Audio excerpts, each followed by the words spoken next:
Hello दोस्तों, मैं Sunil Kumar storm classes में आपका स्वागत है। हम आशा करते हैं कि आप लोग अच्छे होंगे।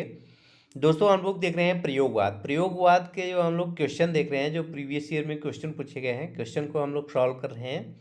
तो अगर आपने बेसिक वाला वीडियो नहीं देखा है तो बेसिक वाला वीडियो देख लीजिएगा, क्योंकि हमने उसको बहुत अच्छे से ट्रिक बनाई हुई है और ट्रिक से आपको सारी रचनाएँ को याद करवा दिया है। और दोस्तों, उसमें जो 28 तार सप्तक के कवि है ना, उसको भी मैंने ट्रिक से याद करवा दिया है। तो सारी जो है 28 कवियों को ट्रिक से याद करवा दिया और उनकी रचनाओं को भी ट्रिक से याद करवा दिया है। तो आप एक बार उसको वीडियो को देख लीजिए, फिर क्वेश्चन को सॉल्व करेंगे तो आपको क्वेश्चन बहुत आसान लगेगा। तो आइए शुरू करते हैं। देखिए, आज का पहला क्वेश्चन है, धर्मवीर भारती के संदर्भ में क्या सही नहीं है। तो पहला है कि वे व्यक्ति स्वतंत्रता के विरोधी कवि हैं। तो ये गलत हो गया, तो मतलब यही इसमें ऑप्शन सही हो गया, क्योंकि इसमें पूछ रहा कौन सा सही नहीं है, तो यही सही नहीं है। वे जो है व्यक्ति स्वतंत्र के पक्षधर कवि थे, एकदम सही है। वे किशोर भावुकता के लेखक हैं, एकदम सही है। वे मिथ की संदर्भों पर आधारित कविताएं लिखते हैं, तो ये लिखने वाले कवि हैं, एकदम सही है। तो यहाँ पे ए ऑप्शन इसमें सही ऑप्शन है। तो यहाँ पे देखिए स्टेटमेंट में भी वही दिया गया है। यहाँ पे देखिए धर्मवीर भारती संदर्भ में वे व्यक्ति के स्वतंत्र के विरोधी कवि हैं, ये तथ्य जो है सही नहीं है, क्योंकि धर्मवीर भारती ने वो भारतीय व्यक्ति के स्वतंत्र के पक्षधर कवि हैं। वे किशोर के भावुकता के लेखक हैं और वे मिथ की संदर्भ पर आधारित कविता लिखने वाले कवि हैं। आइए अगला क्वेश्चन देखते हैं।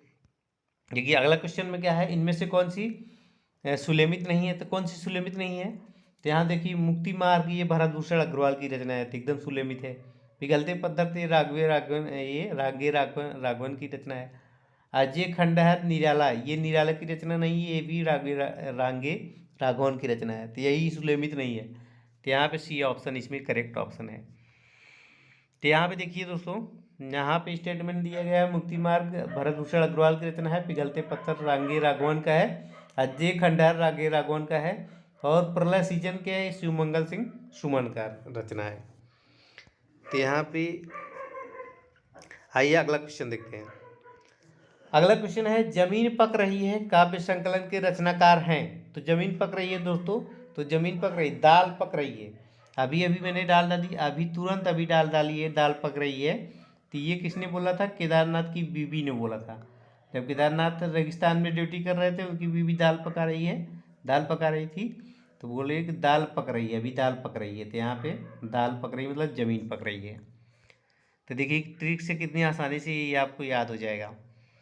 अब यहाँ देखिए, जमीन पक रही है काव्य संकलन रचनाकार, ये इसके रचनाकार कौन है, तो केदारनाथ सिंह हैं। इनकी अन्य काव्य कृतियाँ के मतलब अभी मैंने डाल डाली है, तो अभी बिल्कुल अभी दाल डाली है। फिर वो पानी मांगते हैं, मतलब कहती है नमक खत्म हो गया, जाके नमक लेके आओ। तो फिर राजस्थान में रहते हैं, उनको प्यास लगी रहती है, तो पानी पिला दो थोड़ा सा। तो बोलती है कि अकाल पड़ा हुआ है, मैंने सारस को भी पानी नहीं पिया, तुम्हें पानी पिलाएंगे। मैंने बाघ को भी नहीं पानी पिलाया। और फिर कहती जाके जल्दी से नमक लेके आओ। बोलते कहाँ से नमक लेके आऊँ, तो बोलते यहाँ से देखो मार्केट दिख रहा है, बनारस मार्केट दिख रहा है, तो बनारस से जाके नमक लेके आओ। फिर वो कहती हैं बेटा, कबीर बेटा उतर जा। तो यहाँ पे उत्तर कबीर और अन्य कविताएं, कबीर बेटा उतर जा, साइकिल से उतर जा, तेरे पापा बाजार जाएंगे। तो यहाँ पे कबीर और अन्य कविताएं।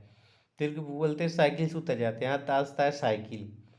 और फिर यहाँ देखिए सर्वेश्वर दयाल की रचना क्या है, काठ की घंटियाँ, और इसके बाद बांस का पुल, एक सूनी नाव, गर्म हवाएं, कुआनों नदी, जंगल का दर्द, खूटियों पर टगे लोग। अब सुदामा पांडे धूमिल की रचना क्या है, यहाँ देखिए सुदामा पांडे धूमिल की संसद से सड़क तक, कल सुनना मुझे, सुदामा पांडे का प्रजातंत्र। तो जब मोची से वो जूता सिलवा रहे थे, तो उससे बोलते हैं कि कल सुनना मुझे, मैं संसद से सड़क तक कल जो है मार्च करूँगा। तो यहाँ पे ये सुदामा पांडे की धूमिल की रचना है दोस्तों। आइए अगला क्वेश्चन देखते हैं। अब यहाँ देखिए रघुवीर सहाय की भी रचना दी गई है। तो रघुवीर सहाय जो है ना, जो रामदास था वो आत्महत्या करने जा रहा था सीढ़ियों पर चढ़ के।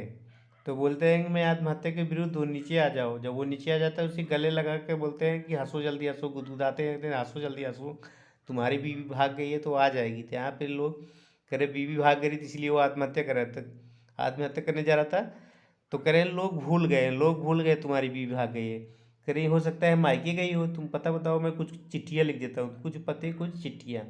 करे एक समय था लोग मुझसे क्या करते थे, चिट्ठियाँ लिखवाने आते थे। अगला देखिए, अगला क्वेश्चन है, अगला क्वेश्चन है, इनमें से एक काव्य संग्रह आज्ञे का नहीं है। तो आज्ञे के कौन सा नहीं है, तो आंगन के पार आज्ञे की रचना है।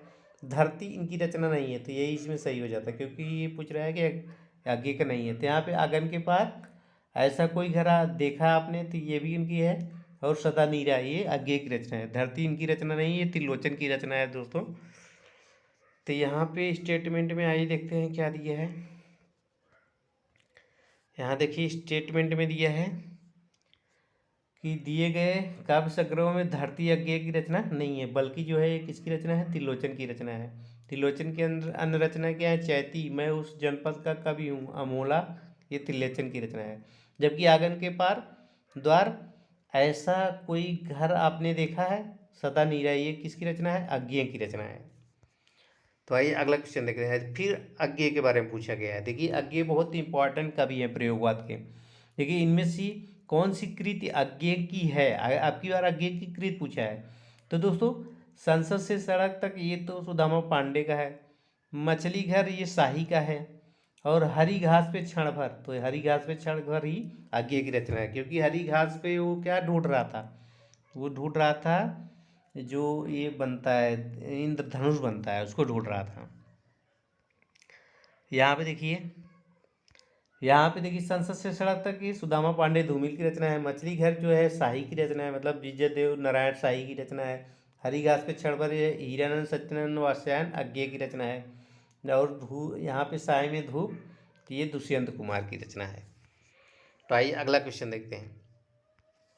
देखिए दोस्तों अगला क्वेश्चन है, संशय की एक रात। संशय की एक रात किसकी रचना है, तो संशय की एक रात जो है ना, राजा राम जो है, अयोध्या नरेश राम जो हैं, वो संशय में आ जाते हैं एक रात में। एक रात जो है जब युद्ध चल रहा था उस समय, एक रात जो है वो संशय में थे। तो यहाँ पे नरेश मेहता, मतलब अयोध्या नरेश, यहाँ पे नरेश मेहता। तो यहाँ पे नरेश मेहता इसके रचयिता हैं दोस्तों। देखिए स्टेटमेंट में दिया गया है कि संशय की एक रात में, ये राम कथा पर आधारित है, नरेश मेहता की कृति है। चैत्या, देखिए चैत्या सीता उनके चित्त पर चढ़ी थी, यहाँ चित्त से चैत्या। प्रभात पर्व, अरण्य, मतलब अरण्य में जंगल में घूम रहे थे। ये नरेश मेहता की अन्य काव्य कृतियाँ हैं। देखिए अरण्य इनकी बहुत महत्वपूर्ण काव्य कृति है। इस पे इनको साहित्य अकादमी पुरस्कार मिला था 1988 में।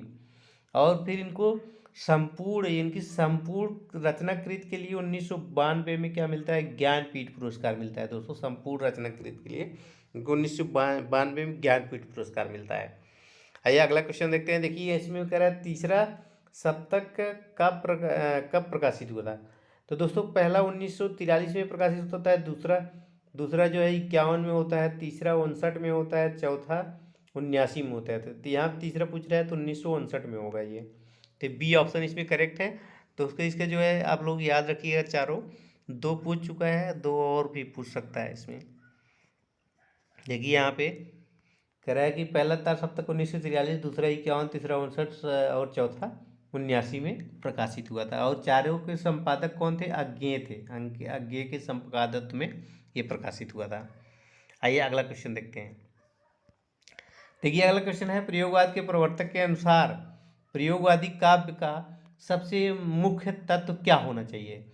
यहाँ देखिए मात्रिक छंदों के बजाय वर्ण वृत्तों का प्रयोग, बौद्धिकता का सापेक्षता, बौद्धिकता की अपेक्षा भावुकता की प्रतिष्ठा, नई नई राहों का अन्वेषण। तो दोस्तों यही सही है, नई नई राहों का अन्वेषण, क्योंकि अज्ञेय ने खुद कहा है कि तार सप्तक के कवि क्या है, राहों के अन्वेषी कवि हैं। अन्वेषी मतलब खोज करता है। यहाँ देखिए प्रयोगवाद के प्रवर्तक अज्ञेय ने प्रयोगवादी काव्य के सबसे प्रमुख तत्व क्या है, नई नई राहों का अन्वेषण करना है। देखिए प्रयोगवाद का प्रारंभ कब 1943 ईस्वी में होता है, अज्ञेय के संपादक में। ये जो तार सप्तक है, 4 तार सप्तक इनके जो है इनके संपादकत्व में जो है प्रकाशित होता है। पहला 1943, दूसरा 1951, तीसरा 1959, चौथा 1979 में प्रकाशित होता है। आइए अगला क्वेश्चन देखते हैं। देखिए अगला क्वेश्चन है, इनमें से किस कवि की रचना चौथा सप्तक में संकलित नहीं है। तो चौथे सप्तक के कवि कौन कौन थे? तो दोस्तों चौथे सप्तक के कवि राजकुमार कुंभज थे, स्वदेश भारती थे और नंद किशोर आचार्य थे।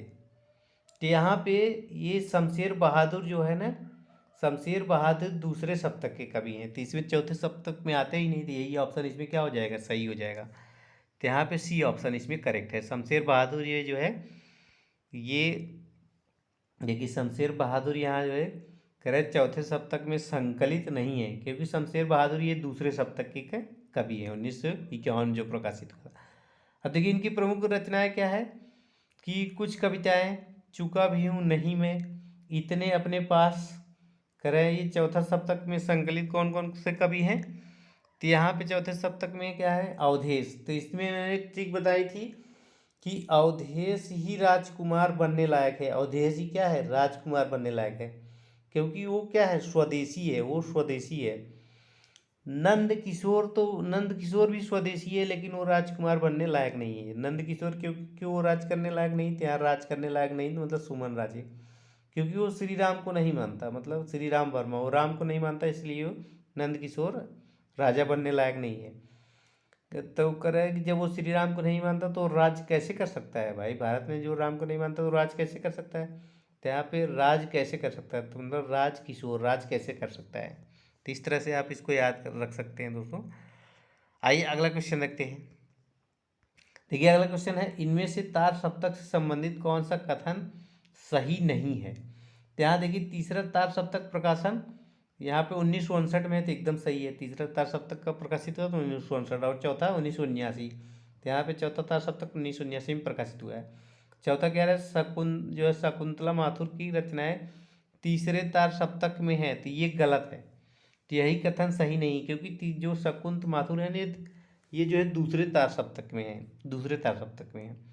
और रघुवीर सहाय दूसरे तार सप्तक के कवि हैं।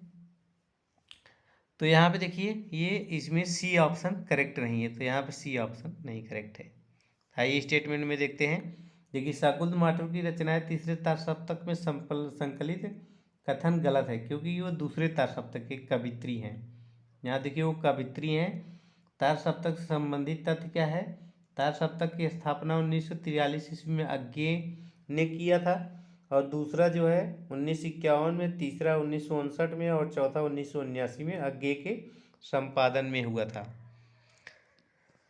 अब देखिए आगे क्या है, तार सप्तक में 7 कवियों का काव्य संग्रह है। अज्ञे ने तार सप्तक की भूमिका में प्रयोग में कवियों को राहों का अन्वेषी क्या है? इसको तो अभी हम लोगों ने देखा। अब देखिए हिंदी कविता में फैंटेसी का मुखर प्रयोक्ता कौन है? तो सबसे मुखर प्रयोक्ता कौन माने जाते हैं? यहाँ पे अज्ञेय जी मुक्तिबोध माने जाते हैं। कौन? तो मुक्तिबोध। तो यहाँ पे डी ऑप्शन आपका करेक्ट हो जाएगा। तो यहाँ पे करेक्ट हिंदी कविता में फैंटेसी मतलब जो इनकी एक रचना है अंधेरे में ना, इनकी एक कविता है वो फैंटेसी रचना में की गई है। तो दोस्तों ये फैंटेसी के सबसे मुखर प्रयोक्ता माने जाते हैं। तो यहाँ देखिए कि हिंदी कविता में फैंटेसी के मुखर प्रयोक्ता के सबसे मतलब प्रयोक्ता कौन है? मुक्ति बोध है। तो यहाँ पे आगे कह रहा है कि मुक्ति बोध का गहन अनुभूति तथा तीव्र इंद्रबोध के कवि हैं। तो दोस्तों मुक्ति बोध क्या है? गहन अनुभूति और तीव्र इंद्रबोध का कवि माने जाते हैं। और मुक्ति बोध जो है फैंटेसी की परिभाषा में क्या कहा है, आइए देखते हैं। यहाँ देखिए फैंटेसी के अंतर्गत भाव पक्ष जो है प्रधान होता है, जबकि विभाव पक्ष गौण होता है और प्रच्छन्न होता है। साथ ही यह भाव पक्ष की कल्पना को उत्तेजित करके बिंबों की रचना करते हुए एक ऐसा मूर्त विधान उपस्थित करता है कि जिस विधान में उस विधान ही के नियम होते हैं। तो ये भाव पक्ष की क्या है? परिभाषा है। इसको आप लोग याद रखिए, पूछता भी है ये। आइए अगला क्वेश्चन देखते हैं। इनमें से कौन सा प्रपद्यवाद से संबंधित है? प्रपद्यवाद मतलब नकेनवाद। तो नकेनवाद में 3 जो है कवि थे बिहार के, ये नलिन बिलोचन शर्मा थे और नरेश थे और केसरी कुमार थे। तो हमने बताया था 3, 2, 1। तो यहाँ पे नलिन बिलोचन शर्मा में 3 शब्द हैं और केसरी कुमार में 2 शब्द हैं, और नरेश मेहता यहाँ पे नरेश में 1 शब्द थे। यहाँ नरेश में 1, केसरी कुमार में 2 और नलिन बिलोचन शर्मा में 3। तो इनमें से कौन सा प्रपदवाद से संबंधित नहीं है? तो ये तीनों संबंधित है। तो यहाँ पे प्रयाग नारायण त्रिपाठी ये प्रपदवाद से नहीं संबंधित है। ये जो है ना तार सप्तक से, तीसरे तार सप्तक से कवि हैं ये। यहाँ पे बी ऑप्शन करेक्ट ऑप्शन है। यहाँ देखिए स्टेटमेंट में क्या दिया गया है, प्रयाग नारायण त्रिपाठी प्रपदवाद से संबंधित नहीं है, क्योंकि ये जो है, बल्कि ये जो है त्रिपाठी जो है प्रयाग नारायण त्रिपाठी ये तीसरे तार सप्तक से संबंधित है। इसका प्रकाशन 1959 में। प्रपदवाद को नकेनवाद भी नाम से भी जाना जाता है दोस्तों। आइए अगला क्वेश्चन देखते हैं।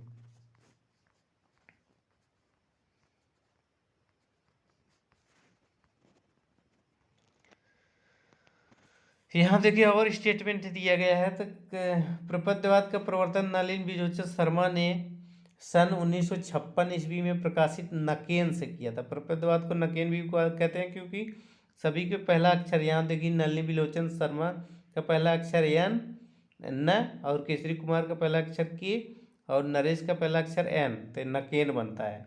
इनको मिलाकर क्या बनता है? नकेन बनता है दोस्तों। आइए अगला क्वेश्चन देखते हैं। देखिए अगला क्वेश्चन है, इनमें से दूसरे सप्तक में संकलित कवि है। दूसरे सप्तक में कौन कौन थे? तो दूसरे सप्तक में जो है यहाँ पे कौन कौन से थे दूसरे सप्तक में? तो यहाँ पे देखिए सर्वेश्वर चाहेंगे तो केदारनाथ में भी हमारा जो है पताका लहराएगी। सर्वेश्वर चाहेंगे तो ये तो दूसरे सप्तक में भी थे। केदारनाथ भी दूसरे सप्तक के कवि हैं।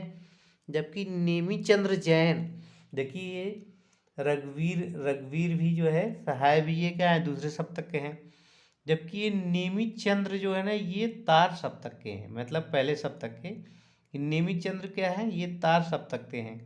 तो यहाँ पे इसमें कह रहा है इनमें से दूसरा सप्तक में संकलित कवि है। तो दूसरे सप्तक में संकलित कवि कौन है जानते हैं दोस्तों? यहाँ पे ये सर्वेश्वर दयाल भी नहीं, ये भी नहीं, ये भी नहीं, इसका मतलब रघुवीर सहाय जो है ये दूसरे सप्तक के कवि हैं। तो यहाँ पे ए ऑप्शन इसमें करेक्ट ऑप्शन है दोस्तों। तो यहाँ पे देखिए रघुवीर सहाय जो है दूसरे सप्तक में संकलित कवि हैं। दूसरे सप्तक के 1951 में जो है प्रकाशित हुआ था। इसमें संकलित कवि शमशेर बहादुर सिंह और भवानी प्रसाद मिश्र, शकुंतल माथुर, और इसके बाद हरिनारायण घनश्याम व्यास, नरेश मेहता, धर्मवीर भारती, रघुवीर सहाय, ये जो है दूसरे सप्तक के कवि माने जाते हैं। आइए अगला क्वेश्चन देखते हैं। अभी यहाँ पे देखिए अगले क्वेश्चन में कह रहा है निम्नलिखित में से युग्म से एक सुलेमित नहीं है। तो कौन सुलेमित नहीं है? देखिए गीत फरोस्त। गीत फरोस्त ये भवानी प्रसाद मिश्र की रचना है, क्योंकि भवानी क्या करती है? वो गीत जो फेरी वाला रहता है वो गीत सुनाता है, गीत फरोस्त, तो भवानी प्रसाद मिश्र का। और चाँद का मुँह टेढ़ा, तो ये गजानन माधव मुक्तिबोध की रचना है, क्योंकि राक्षस ने मारकर क्या कर दिया था? चाँद का मुँह टेढ़ा कर दिया था। फिर क्या करते हैं? उसको भगवान आकर बचाते हैं और राक्षस को क्या करते हैं? मुक्ति दे देते हैं। तो यहाँ पे चाँद का मुँह टेढ़ा तो गजानन माधव मुक्तिबोध। करे धूप के धान, तो यहाँ पे धूप के धान तो ये गिरिजानंद माथुर इनकी रचना एकदम सही सुलेमित है। जबकि यहाँ टूटने का सुख ये किसकी रचना है दोस्तों? तो टूटने का सुख ये ना ये भवानी प्रसाद मिश्र का है, ये आज्ञा का नहीं है, तो यही इसमें सुलेमित नहीं है। तो यही ऑप्शन इसमें करेक्ट ऑप्शन है। तो आइए अगला क्वेश्चन देखते हैं। अब यहाँ पे देखिए, यहाँ पे टूटने का सुख मतलब जब भवानी आनाम की बाहों में क्या कर रही थी? सोकर उड़ती है, तो कहती है जो मतलब हाथ पैर तोड़ने लगती है ना, तो बोलती है जो सुख जो है प्रेमी की बाहों में टूटने का है वो किसी के और को बाहों में नहीं थी। कौन सा बोलती है? भवानी बोलती है।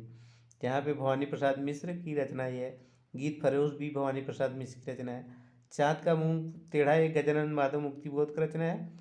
धूप के धान जो है ये गिरजा माथुर की रचना है। तो इस तरह से है दोस्तों।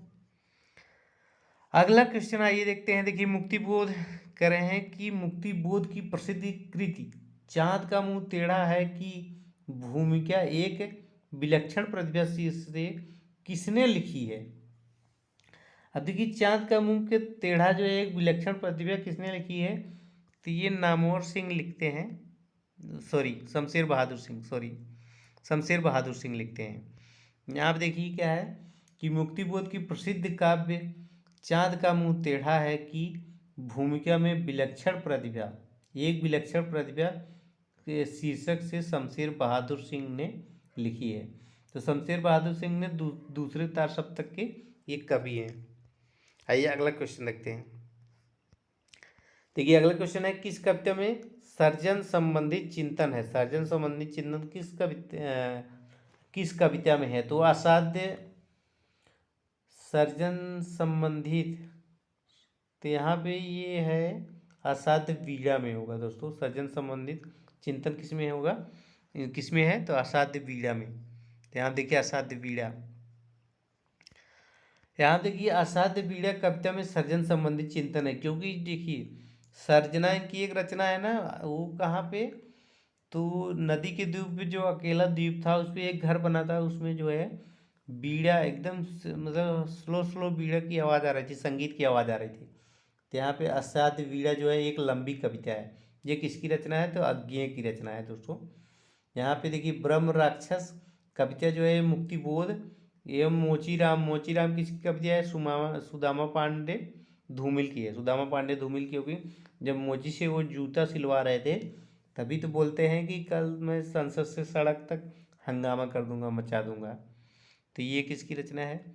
अब देखिए आत्मजयी किसकी रचना है? तो कुंवर नारायण की, क्योंकि आत्मजयी बोल कुंवर नारायण तो मतलब जो अभिमन्यु और वो बात कर रहे थे, तो बोलते हैं कि तुम्हारे पिता मतलब आज आत्मजयी नहीं है, इसीलिए दुर्योधन क्या है, दुर्योधन बहुत उछड़ रहा है।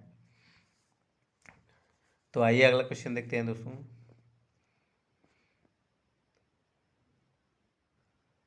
देखिए अगला क्वेश्चन है कि किस वर्ग के सभी कवि किसी न किसी सप्तक के कवि हैं? आप देखिए यहाँ पे मुक्तिबोध तो हैं, गिरिजा कुमार माथुर, केदारनाथ अग्रवाल। तो केदारनाथ अग्रवाल नहीं, केदारनाथ सिंह होता तो हो जाता, तो ये पहला तो नहीं है। दूसरा क्या है? रामविलास शर्मा, नरेश मेहता, मदन वात्स्यायन। तो यहाँ पे नरेश मेहता, और इसमें देखिए तीसरे में शमशेर बहादुर सिंह, भवानी प्रसाद मिश्र, जगदीश चतुर्वेदी, तो ये भी नहीं है। इसमें भी नागार्जुन, ये भी नहीं है। तो यही बी ऑप्शन इसमें करेक्ट है। क्योंकि दोस्तों देखिए पहले में क्या है ना, मुक्तिबोध तो है, गिरिजा कुमार माथुर भी है, लेकिन केदारनाथ अग्रवाल नहीं है। केदारनाथ अग्रवाल ये न प्रगतिवाद के कवि हैं। अगर सिंह होता, केदारनाथ सिंह होता तो यहाँ पे हो जाता। देखिए रामविलास शर्मा ये तो हैं, और नरेश मेहता ये भी हैं, मदन वात्स्यायन ये भी हैं। तो यहाँ पे बी ऑप्शन इसमें करेक्ट ऑप्शन है। तो देखिए बी ऑप्शन इसमें करेक्ट ऑप्शन है। आइए स्टेटमेंट में देखते हैं क्या दिया है। देखिए रामविलास शर्मा, नरेश मेहता, मदन वात्स्यायन इस वर्ग के सभी कवि किसी न किसी सप्तक के कवि हैं। और प्रयोगवाद का जो है प्रारंभ 1943 ईस्वी में सज्जनानंद हीरानंद वात्स्यायन अज्ञेय के यहाँ पे संपादकत्व में प्रकाशित तार सप्तक से माना जाता है। संपादक ये तार सप्तक में 7 कवि संग्रहित होते हैं। अब देखिए आगे के संपादकत्व में कुल 4 तार सप्तक प्रकाशित हुए थे। पहला जो है तार सप्तक, पहला तार सप्तक उसे नहीं तो उसे तार सप्तक बोला जाता है। तार सप्तक 1943 में, और दूसरा तार सप्तक 51 में, तीसरा 59, चौथा 79 में प्रकाशित हुआ था दोस्तों। आइए अगला क्वेश्चन देखते हैं। देखिए यह दीप अकेला अज्ञेय की रचना है के माध्यम से कवि कहना चाहता है। तो कवि क्या कहना चाहता है कि समाज हमेशा ही व्यक्ति का विरोधी होता है। ये तो एकदम गलत है। व्यक्ति को समाज के अनुकूल बने रहकर जीना चाहिए, ये भी गलत है। गुस्सा और अपमान व्यक्ति को झुका देता है, तो ये भी गलत है। अब यहाँ पे कह रहा है कि व्यक्ति निराश होकर समाज के पास ही आता है, ये नहीं सही है। अब यहाँ पे ई में देखिए, ई में क्या कहता है कि व्यक्ति विशिष्ट बने रहकर समाज के लिए कुछ कर सकता था, एकदम सही है। क्योंकि व्यक्ति अगर विशिष्ट रहेगा ना तभी समाज के लिए कुछ कर सकता है। अगर विशिष्ट मतलब ये जिसके अंदर एक विशेष प्रतिभा हो। यहाँ पे देखिए ई जो है एकदम करेक्ट ऑप्शन है। तो यहाँ पे कह रहा है यह दीप अकेला के माध्यम से कभी कहना चाहता है कि एक जो है यहाँ देखिए विशिष्ट व्यक्ति बने रहकर ही समाज के लिए कुछ कर सकता है। यह दीप अकेला में कविता प्रयोगवाद के प्रमुख कवि अज्ञेय की रचना है।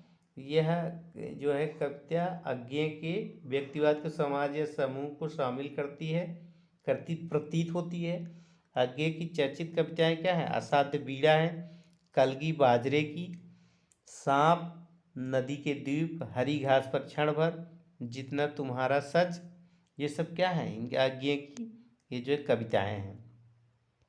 अब यहाँ देखिए असाध्य बीड़ा एक लंबी कविता है। अज्ञेय को उनको कविता संग्रह आंगन के पार, यहाँ पे आंगन के पार द्वार इनको जो है साहित्यिक अकादमी पुरस्कार मिला है। और कितनी नावों में कितनी बार इनको ज्ञानपीठ पुरस्कार मिला है। तो देखिए आंगन के पार द्वार इनको साहित्य अकादमी पुरस्कार मिला है और कितनी नावों में कितनी बार ज्ञानपीठ पुरस्कार मिला है। तो ये बहुत इंपॉर्टेंट होता है दोस्तों, तो इसको आप लोग याद रखिएगा। अभी यहाँ पे क्या, यहाँ पे किस कविता में शहरी जीवन के पद्धति के दंभ पर कटाक्ष किया गया है? तो यहाँ पे अंतःसलीला, यहाँ पे कालगी बाजरे की, ये नदी के द्वीप, यह द्वीप अकेला है, यहाँ हरी घास पे क्षण भर। तो यहाँ पे कलगी बाजरे की ये जो है इस पे कटाक्ष किया गया है। तो दोस्तों यहाँ पे बी ऑप्शन करेक्ट ऑप्शन है। सॉरी यहाँ पे नहीं दोस्तों, यहाँ पे ये हरी घास पर क्षण भर, तो यहाँ पे ये इस पे कटाक्ष किया गया था। यहाँ देखिए हरी घास पे क्षण भर कविता में शहरी जीवन पद्धति के दम पर कटाक्ष किया गया है। हरी घास पर क्षण भर कविता प्रयोगवाद के नई कविता के सलाहकार पुरुष कहे जाने वाले अज्ञेय की रचना है। यहाँ देखिए अज्ञेय की अन्य रचना क्या है? भग्नदूत, चिंता इतलम, हरी घास पर क्षण भर, बावरा हेरी, पूर्वा, सुनहले सवाल, सागर मुद्रा, ये सब क्या है? अज्ञेय की रचना है। और अज्ञेय अस्तित्ववाद में विश्वास रखते थे, अस्तित्ववाद में विश्वास रखने वाले कवि हैं। तो दोस्तों जो शहरी जीवन पद्धति पर कटाक्ष किया गया है वो हरी घास पर क्षण भर कविता के माध्यम से किया गया है। आइए अगला क्वेश्चन देखते हैं।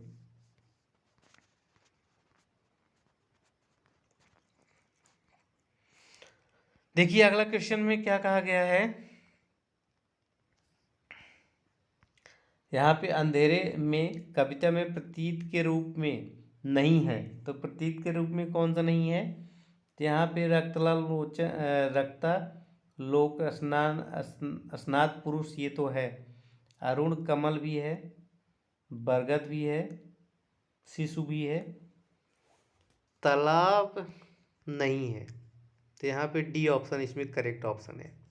तो आइए अगला क्वेश्चन देखते हैं। यहाँ देखिए स्टेटमेंट में क्या दिया गया है कि अंधेरे में कविता में प्रतीत के रूप में तालाब नहीं है।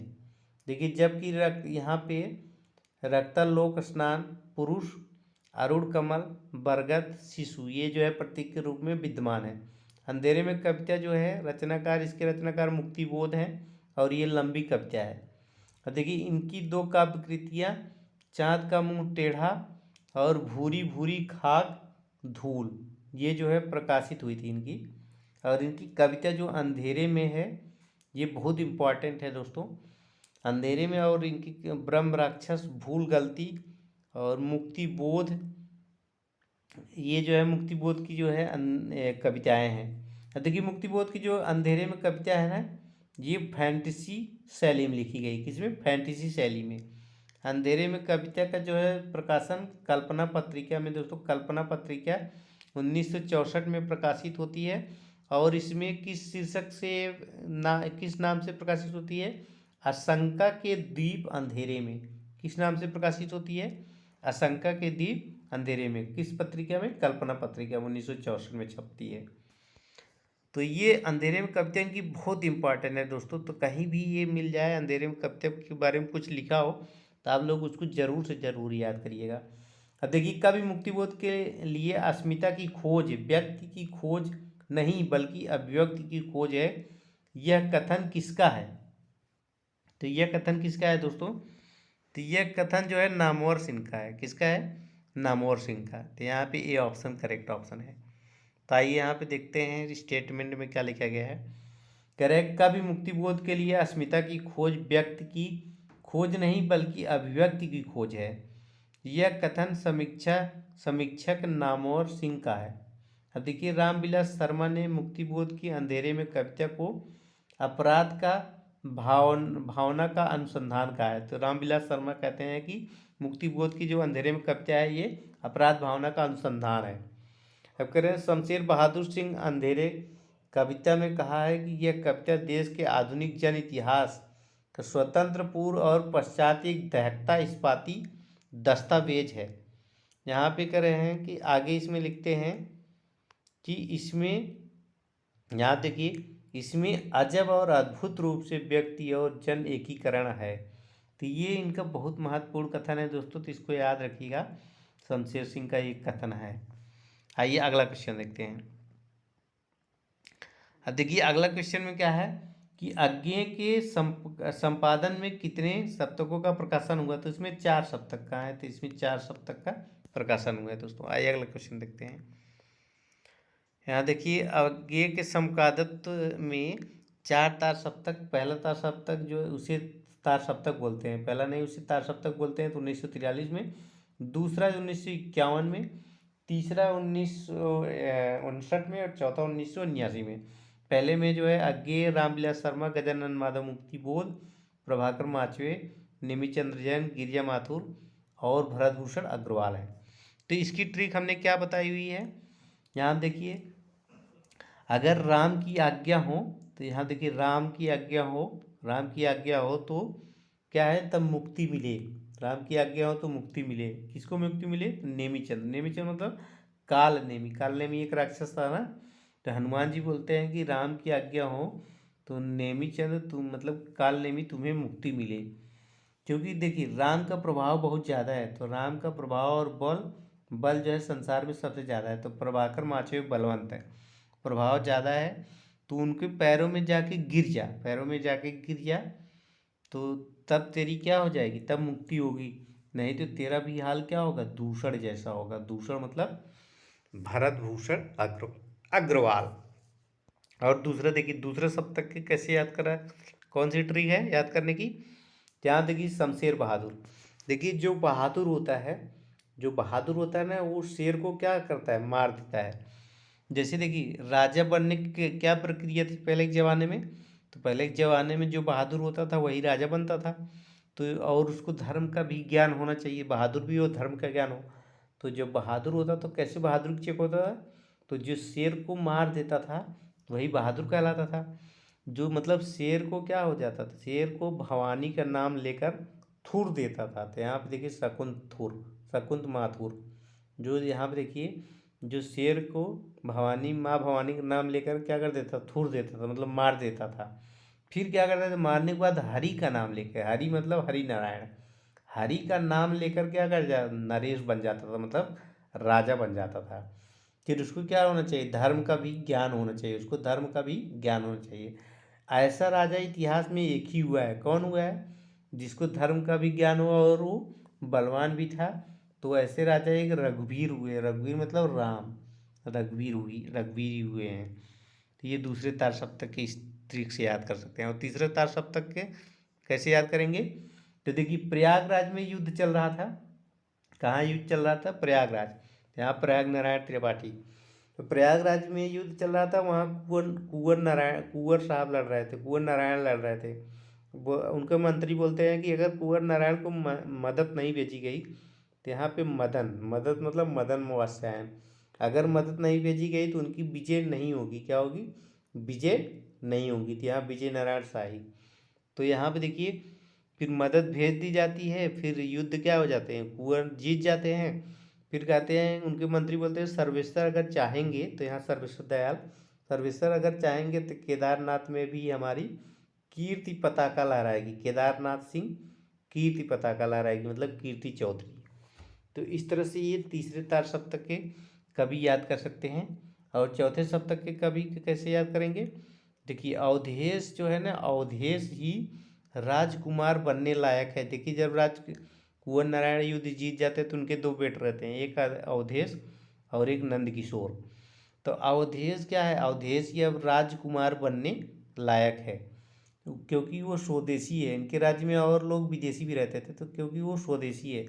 नंदकिशोर भी इनका लड़का रहता है कुंवर साहब का, लेकिन कहते हैं नंदकिशोर राज करने लायक नहीं, तो नंदकिशोर राज करने लायक नहीं, तो सुमन राजे, क्योंकि वो राम को नहीं मानता, वो श्री राम को नहीं मानता। तो तो राज कैसे कर सकता है, राज कैसे मतलब राजेंद्र की, कैसे मतलब किशोर, तो राज कैसे कर सकता है। ये चारों सप्तक के कवि आप इस तरह से याद कर सकते हैं दोस्तों। आइए अगला क्वेश्चन देखते हैं।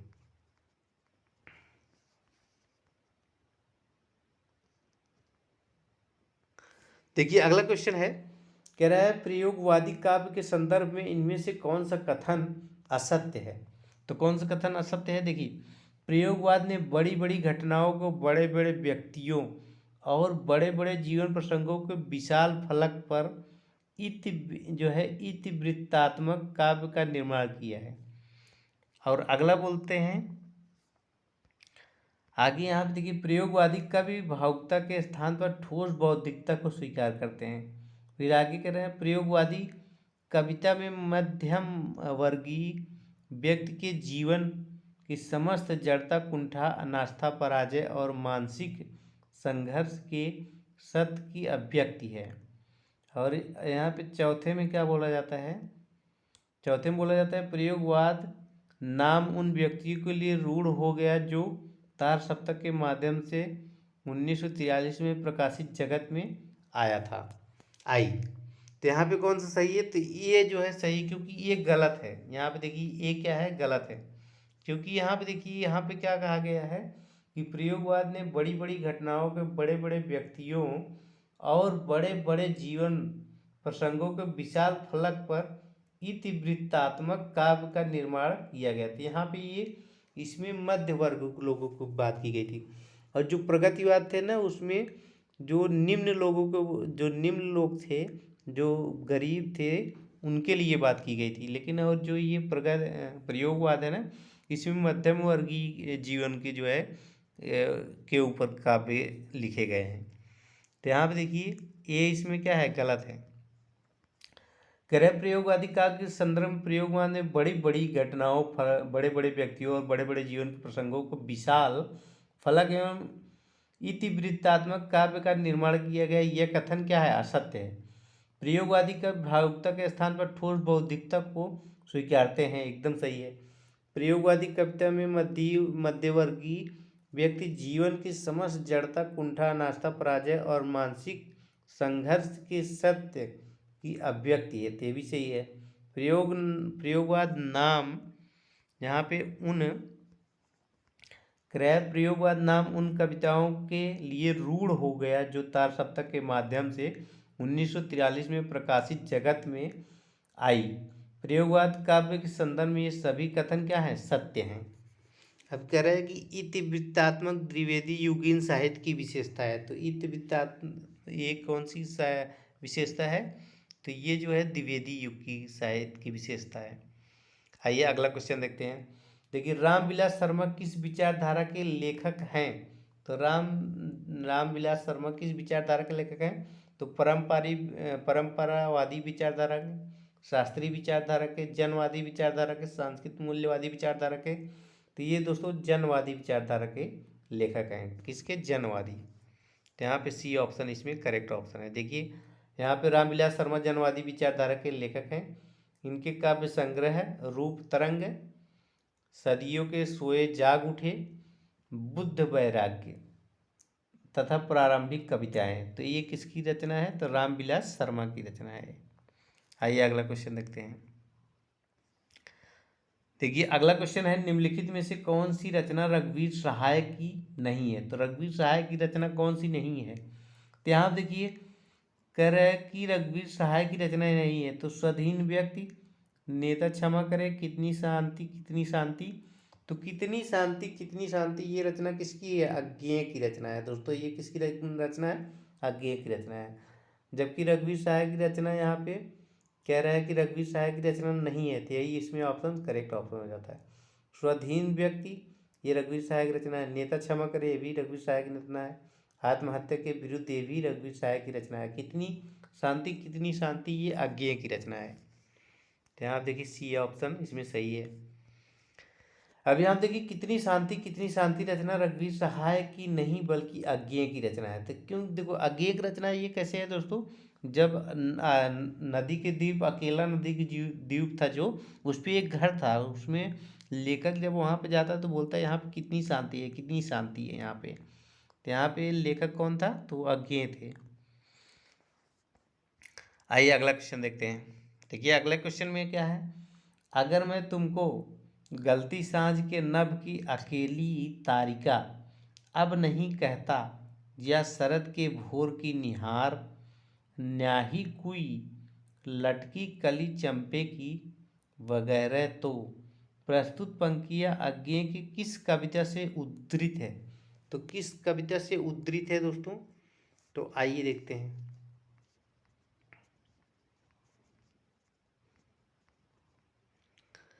यहाँ पे देखिए ये कलगी बाजरे की कविता से, कौन सी, यहाँ कलगी बाजरे की कविता से उद्धृत है। तो आइए देखते हैं इसके बारे में क्या लिखा गया है।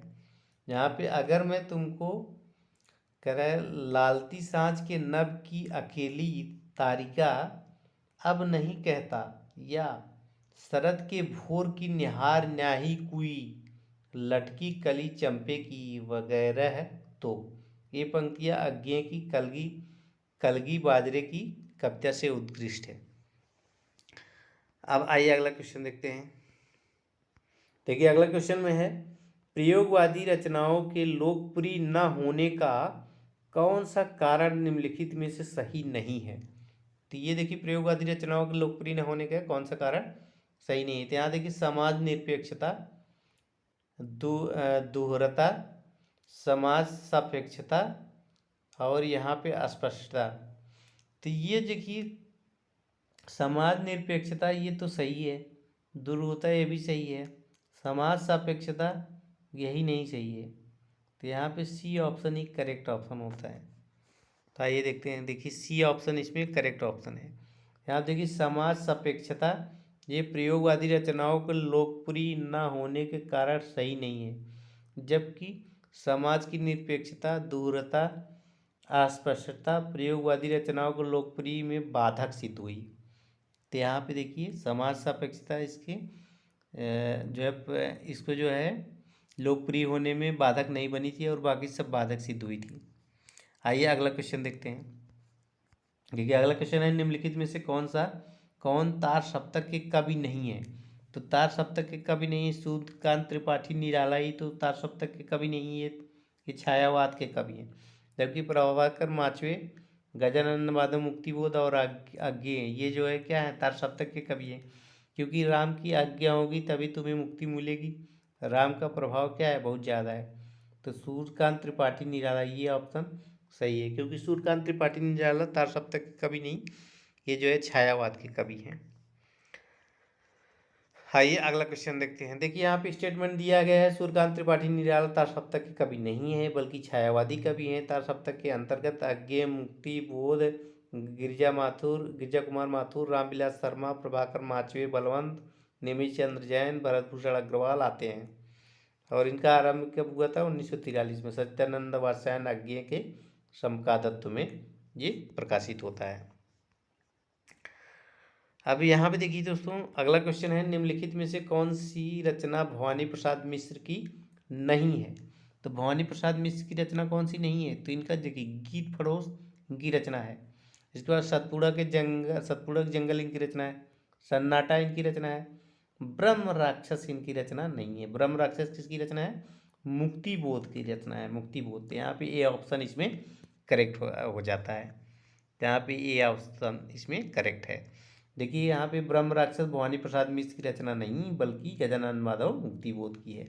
इनकी अन्य रचनाएँ क्या क्या है, यहाँ पे भूल गलती, क्योंकि राक्षस माफ़ी मांग रहा था भगवान से ना कि मुझसे गलती हो गई। अंधेरे में, अंतःकरण का आयतन, मतलब वो कहता है कि मुझे दिल से मैं माफ़ी मांगता हूँ, मतलब अंतःकरण से माफ़ी मांगता हूँ, राक्षस बोलता था। यहाँ अंतःकरण का आयतन। शेष सभी रचनाएँ क्या है, भवानी प्रसाद मिश्र की हैं। अब यहाँ देखिए प्रयोगवाद कह रहे हैं प्रयोगवाद की प्रवृत्तियां नहीं है, प्रवृत्ति नहीं है। तो प्रयोगवाद की प्रवृत्ति क्या नहीं है? तो क्षणवाद है, यहाँ बौद्धिकता, यहाँ पारंपरिक उपमानों का प्रयोग, और यहाँ पे दुखवाद। यहाँ पे देखिए कौन सी नहीं है? सी पारंपरिक उपमान। यहाँ पे पारंपरिक उपमान का प्रयोग यहाँ पे नहीं किया जाता, नए नए चीज़ों का यहाँ पे प्रयोग किया जाता था। पारंपरिक उपमानों मतलब दोस्तों जैसे किसी की जो है बड़ाई करनी हो तो कोई उपमा देते थे ना, जैसे चाँद, कह रहे चाँद सी महबूबा, ये जो है पारंपरिक जो है ये उपमान थे, लेकिन इसमें प्रयोग नहीं किया गया इन सब का। आइए देखते हैं इसमें क्या कहा गया है स्टेटमेंट में। तो यहाँ पे देखिए पारंपरिक उपमानों का प्रयोग जो है प्रयोगवाद की प्रवृत्ति नहीं है, जबकि क्षणवाद, बौद्धिकता तथा दुखवाद प्रयोगवाद की प्रवृत्तियां हैं। अब देखिए प्रयोगवाद की जो है प्रमुख प्रवृत्तियां इस प्रकार हैं। अहमवादी प्रवृत्ति का प्रधान, यथार्थवाद का आग्रह, निराशावाद, बौद्धिकता का प्रधान, उपमानों की नवीनता, उपमान मतलब नए नए उपमान, और साधारण विषयों का निरूपण, भाषा का प्रयोग, ये सब जो है ना, ये सब प्रयोगवाद की प्रमुख प्रवृत्तियां हैं। तो दोस्तों इसको आप लोग याद रखिएगा। आइए अगला क्वेश्चन देखते हैं। देखिए अगला क्वेश्चन है निम्नलिखित में कौन तार सप्तक के कवि नहीं है? तो तार सप्तक के कवि नहीं तो अज्ञेय तो है, तार सप्तक कवि अज्ञेय है। और इसके बाद भवानी प्रसाद मिश्र तार सप्तक के कवि नहीं है। ये भवानी प्रसाद मिश्र ये जो है दूसरे तार सप्तक के दूसरे सप्तक के कवि हैं। तो अज्ञेय, नेमिचंद्र और मुक्तिबोध ये तार सप्तक के कवि हैं। तो यहाँ बी ऑप्शन करेक्ट ऑप्शन है। तो यहाँ पे बी ऑप्शन करेक्ट ऑप्शन है। आइए देखते हैं। देखिए इसमें बी ऑप्शन करेक्ट है। और इसमें देखिए स्टेटमेंट में क्या लिखा है? भवानी प्रसाद मिश्र तार सप्तक के कवि नहीं है। धातव्य है कि तार सप्तक 1943 में प्रकाशन अज्ञेय के संपादत्व में किसी जो है हुआ, इसी से प्रयोगवाद का प्रारंभ माना जाता है। तार सप्तक के जो है 7 कवि इस प्रकार हैं। अज्ञेय है, रामविलास शर्मा है, मुक्तिबोध है, प्रभाकर माचवे बलवंत है, नेमिचंद्र जैन है, गिरिजा कुमार माथुर हैं और भरत भूषण अग्रवाल हैं। आइए अगला क्वेश्चन देखते हैं। देखिए अगला क्वेश्चन है फैंटेसी शिल्प पर आधारित काव्य रचना है। तो अंधेरे में इनकी जो है फैंटेसी काव्य शैली में लिखी गई थी। तो अंधेरे में कविता मुक्तिबोध है। तो ये जो है अंधेरे में कविता ये फैंटेसी शिल्प में लिखी गई है। यहाँ देखिए फैंटेसी शिल्प पर आधारित काव्य रचना अंधेरे में है। देखिए अंधेरे में के रचनाकार मुक्तिबोध है। मुक्तिबोध के अनुसार ज्ञान गर्भ फैंटेसी द्वारा सार रूप में जीवन की पुनर्रचना करता है। मुक्तिबोध की 2 काव्य कृतियाँ जो प्रकाशित हुई थी, चाँद का मुँह टेढ़ा, भूरी भूरी खाक धूल, और इनकी कविता है अंधेरे में, ब्रह्म राक्षस, अंतःकरण का आयतन, भूल गलती, इनकी जो है कविताएं हैं। तो आइए अगला क्वेश्चन देखते हैं। अब देखिए यहाँ पे किन कवियों को राहों का अन्वेषी कहा गया है? तो यहाँ पे तार सप्तक के कवियों को क्या कहा गया था? राहों का अन्वेषी। कौन कहा था? अज्ञेय ने कहा था। तो तार सप्तक के कवियों के। तो यहाँ पे देखिए यहाँ पे स्टेटमेंट में क्या है? राहों के अन्वेषी की तार सप्तक के कवियों को कहा गया है। तार सप्तक के प्रकाशित अज्ञेय 1943 ईस्वी में किया था। अज्ञेय द्वारा ये प्रकाशन किया गया था। और तार सप्तक के अंतर्गत कौन कौन कवि आते हैं? अज्ञेय आते हैं, रामविलास शर्मा आते हैं, गजानंद माधव मुक्तिबोध, प्रभाकर माचवे बलवंत, नेमिचंद्र जैन, गिरिजा कुमार माथुर, भरत भूषण अग्रवाल आते हैं। अब यहाँ पे क्या कहा गया है कि दिया गया प्रश्न त्रुटिपूर्ण है, आयोग ने इसका उत्तर सी माना है। तो यहाँ पे आयोग ने इसका उत्तर सी मान लिया है, सी तो नहीं है। आइए अगला क्वेश्चन देखते हैं। देखिए तीसरा सप्तक में कौन कवि शामिल नहीं है? तो तीसरे सप्तक में कौन कवि शामिल नहीं है? देखिए यहाँ पे प्रयागराज में युद्ध चल रही है। प्रयागराज में अगर कुंवर नारायण को मदद नहीं भेजी गई तो उनकी हार हो जाएगी। तो ये तीसरे सप्तक में है। और देखिए कह रहे हैं सर्वेश्वर चाहेंगे तो हमारा केदारनाथ में भी हमारा पताका लहराएगा। तो ये भी तार सप्तक के कवि तीसरे तार सप्तक हैं। तो ये तीसरे मुक्तिबोध जो है ना, ये तार सप्तक के कवि हैं। ये तीसरे तार सप्तक के नहीं, ये तार सप्तक थे। यहाँ पे बी ऑप्शन करेक्ट ऑप्शन है।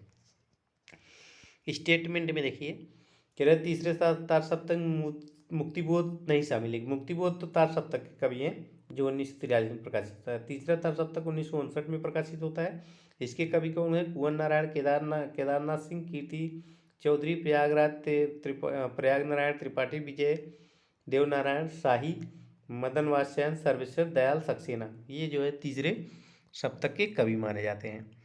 अब देखिए यहाँ पे कह रहे हैं प्रयोगवाद। प्रयोगवाद का आरंभ कब से माना जाता है? तो 1943 से। कब से? 1943 से तार सप्तक से माना जाता है इसका। तो यहाँ पे ये सी ऑप्शन इसमें करेक्ट ऑप्शन है। तो दोस्तों आइए आगे देखते हैं।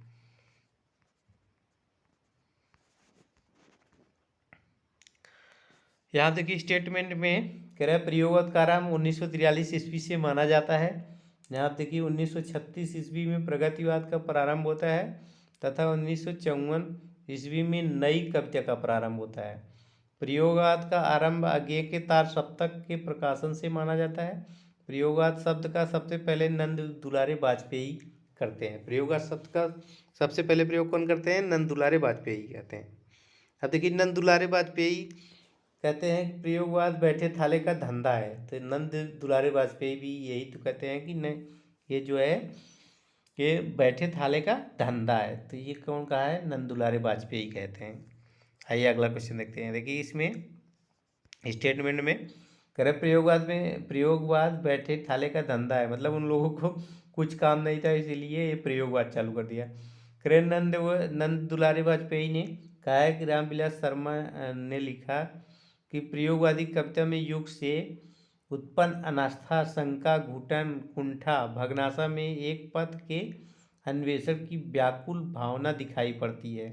ये कवि एक नए मार्ग का अनुसंधान करने के लिए व्याकुल हैं। डॉक्टर नरेंद्र क्या कहते हैं कि प्रयोगवाद को विद्रोह, शैलीगत विद्रोह कहते हैं। कौन कहते हैं? डॉक्टर नरेंद्र कहते हैं। तो आइए अगला क्वेश्चन देखते हैं। यहाँ पे देखिए अगला क्वेश्चन क्या है? हाइकू। यहाँ पे हाइकू किस देश की काव्य शैली है? तो दोस्तों ये जापान की काव्य शैली। कहाँ की? जापान की काव्य शैली है दोस्तों। आइए स्टेटमेंट में देखते हैं क्या लिखा है। देखिए स्टेटमेंट में कह रहा है हाइकू जापान देश की काव्य शैली है। हिंदी में हाइकू है कि सफल प्रयोग का श्रेय किसको जाता है? आज्ञेय को जाता है। किसको जाता है? आज्ञेय को जाता है। इन्होंने छठे दशक मतलब 1960 में अरिओ करुणा प्रभाकर, देखिए जो करे अरिओ पागल थे, यहाँ पे अरिओ करुणा प्रभाकर में हाइकू नुमा छोटी छोटी कविताएं लिखी हैं। तो यहाँ पे जो हाइकू के बहुत निकट हैं, तो यहाँ पे हाइकू नुमा छोटी छोटी कविताएं लिखी हैं। आइए अगला क्वेश्चन देखते हैं दोस्तों। देखिए अगले क्वेश्चन में कह रहे निम्नलिखित रचनाओं को उनके रचनाकारों के साथ सुलेमित करते हुए सही विकल्प चुनिए। अब देखिए संशय की एक रात किसकी रचना है? तो ये नरेश मेहता की रचना है। तो संशय की एक रात किसकी रचना है? तो ये नरेश मेहता की रचना है। चाँद का मुंह टेढ़ा गजानन माधव मुक्तिबोध का है। और आगे आत्महत्या के विरुद्ध है, ये किसका है? तो रघुवीर सहाय का है। तो आत्महत्या के विरुद्ध ये किसकी रचना है? तो ये रचना है रघुवीर सहाय की। और संसद से सड़क तक ये किसकी रचना है? तो ये धूमिल की रचना है। संसद से सड़क तक ये धूमिल की रचना है।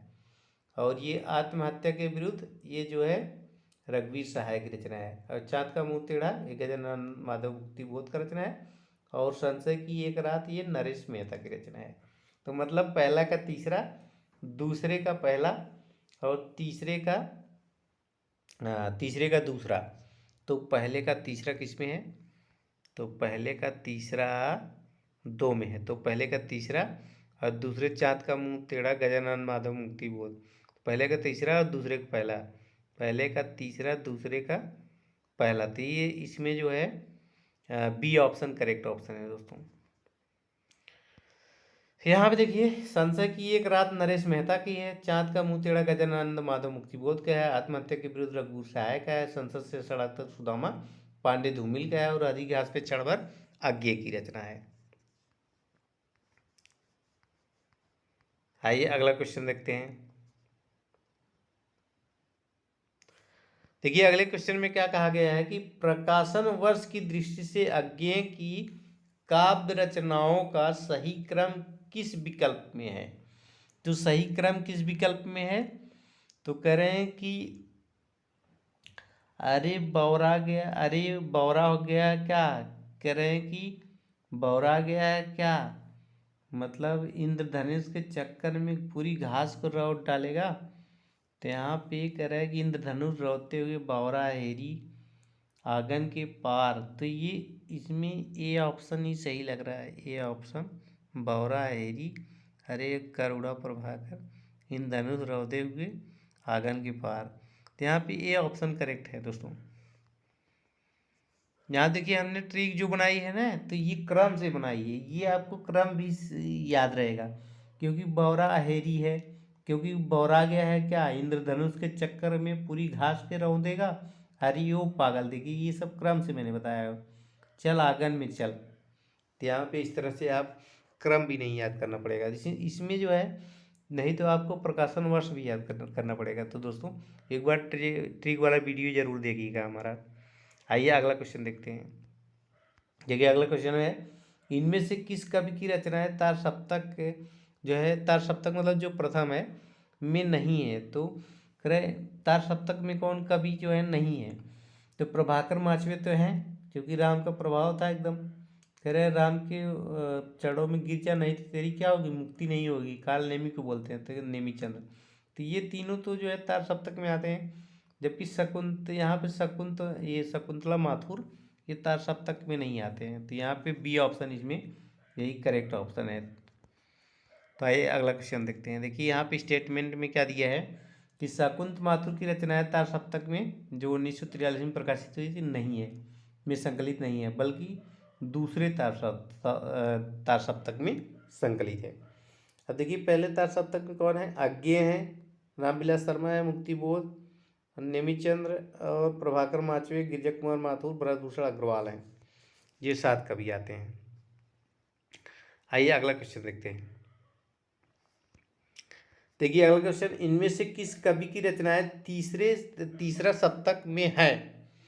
तो तीसरे सप्तक में किसकी कविता है, तो दोस्तों प्रयागराज में युद्ध चल रहा था, तो बोलते हैं कि अगर सर्वेश्वर चाहेंगे तो हमारी केदारनाथ में भी हमारा पताका लहराएगा। तो यहाँ पे ए इसमें पूछ रहा है इनमें किस कवि की रचनाएं तार सप्तक में है। तो यहाँ पे ए केदारनाथ की।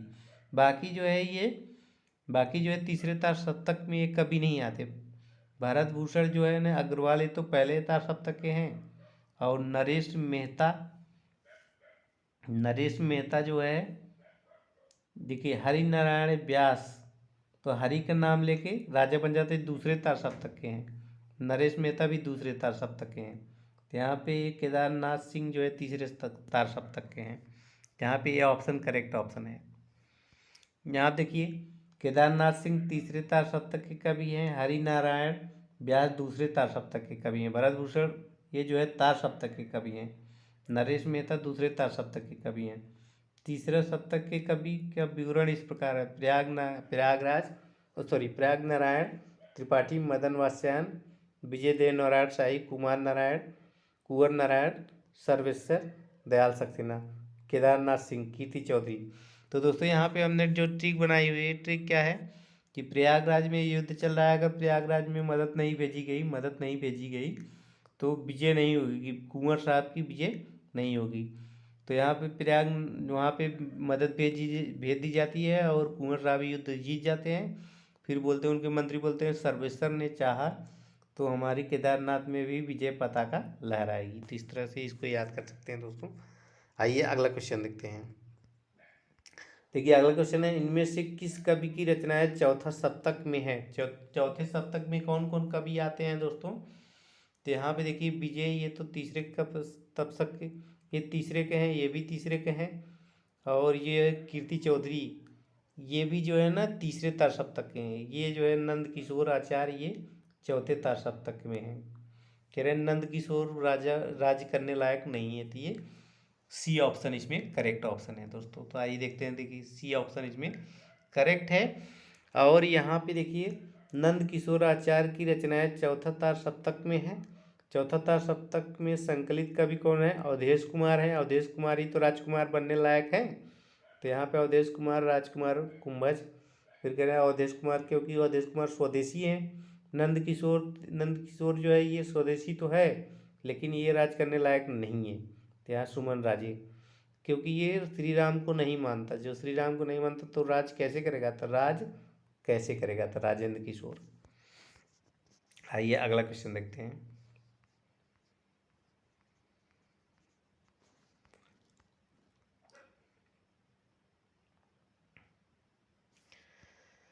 अगला क्वेश्चन है कि इनमें से प्रयोगवादी कविता से संबंधित कौन सा कथन गलत है? देखिए, इनमें बौद्धिक स्तर पर अनुभूति की अभिव्यक्ति के लिए माध्यम की उपयोगिता स्वीकार की गई है, तो ये तो कथन सही है। इनमें कविता के शिल्प को विषय वस्तु से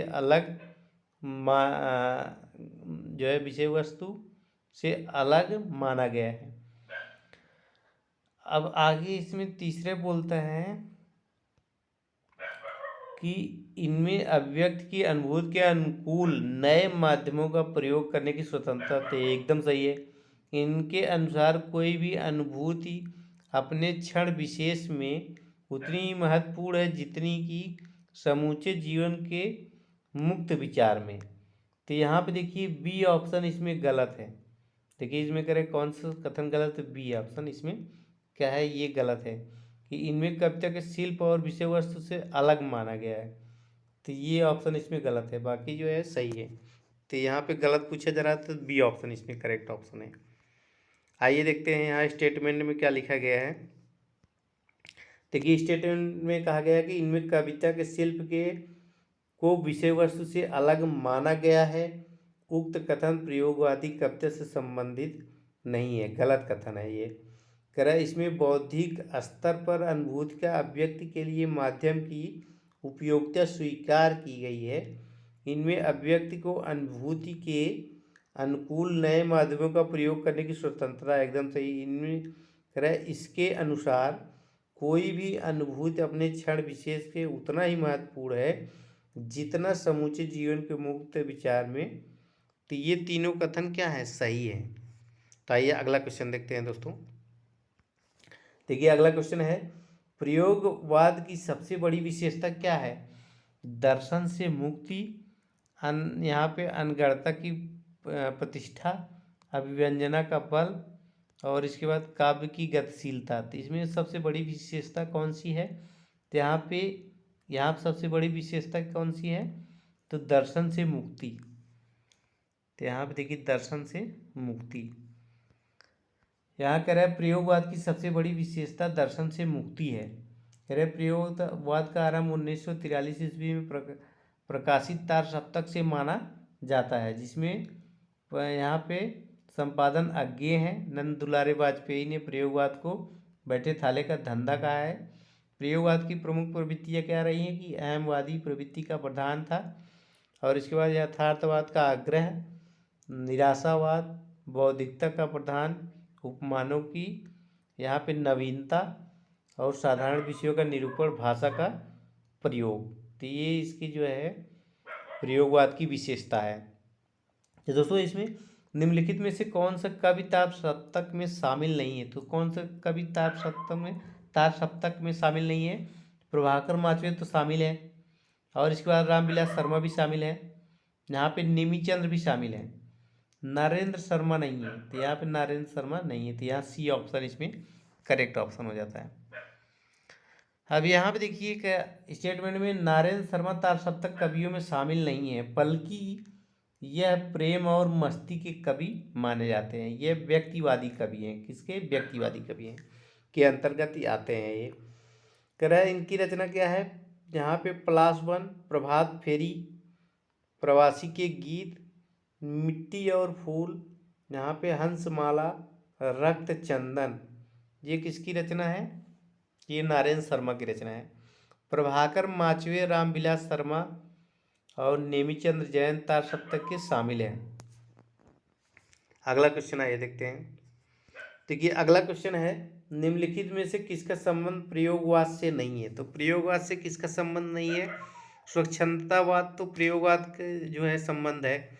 मनोविश्लेषण, अस्तित्ववाद, और अस्तित्ववाद में तो यही जो है आगे रखते थे, ये तो है कलावाद, ये कलावाद नहीं है। तो यहाँ पे डी ऑप्शन, सॉरी यहाँ स्वच्छंदतावाद, यहाँ इसमें कह रहा है कि निम्न में से किसका संबंध प्रयोगवाद से नहीं है, तो स्वच्छंदतावाद का संबंध। यहाँ देखिए स्वच्छंदतावाद का संबंध प्रयोगवाद से नहीं है, इसका संबंध छायावाद से है। स्वच्छंदतावाद इसका संबंध किससे है? छायावाद से। मनो यहाँ विश्लेषण, अस्तित्ववाद, कलावाद जो है ये का संबंध प्रयोगवाद से है। तो यहाँ स्वच्छंदतावाद ये प्रयोगवाद से संबंध नहीं है। तो आइए अगला क्वेश्चन देखते हैं।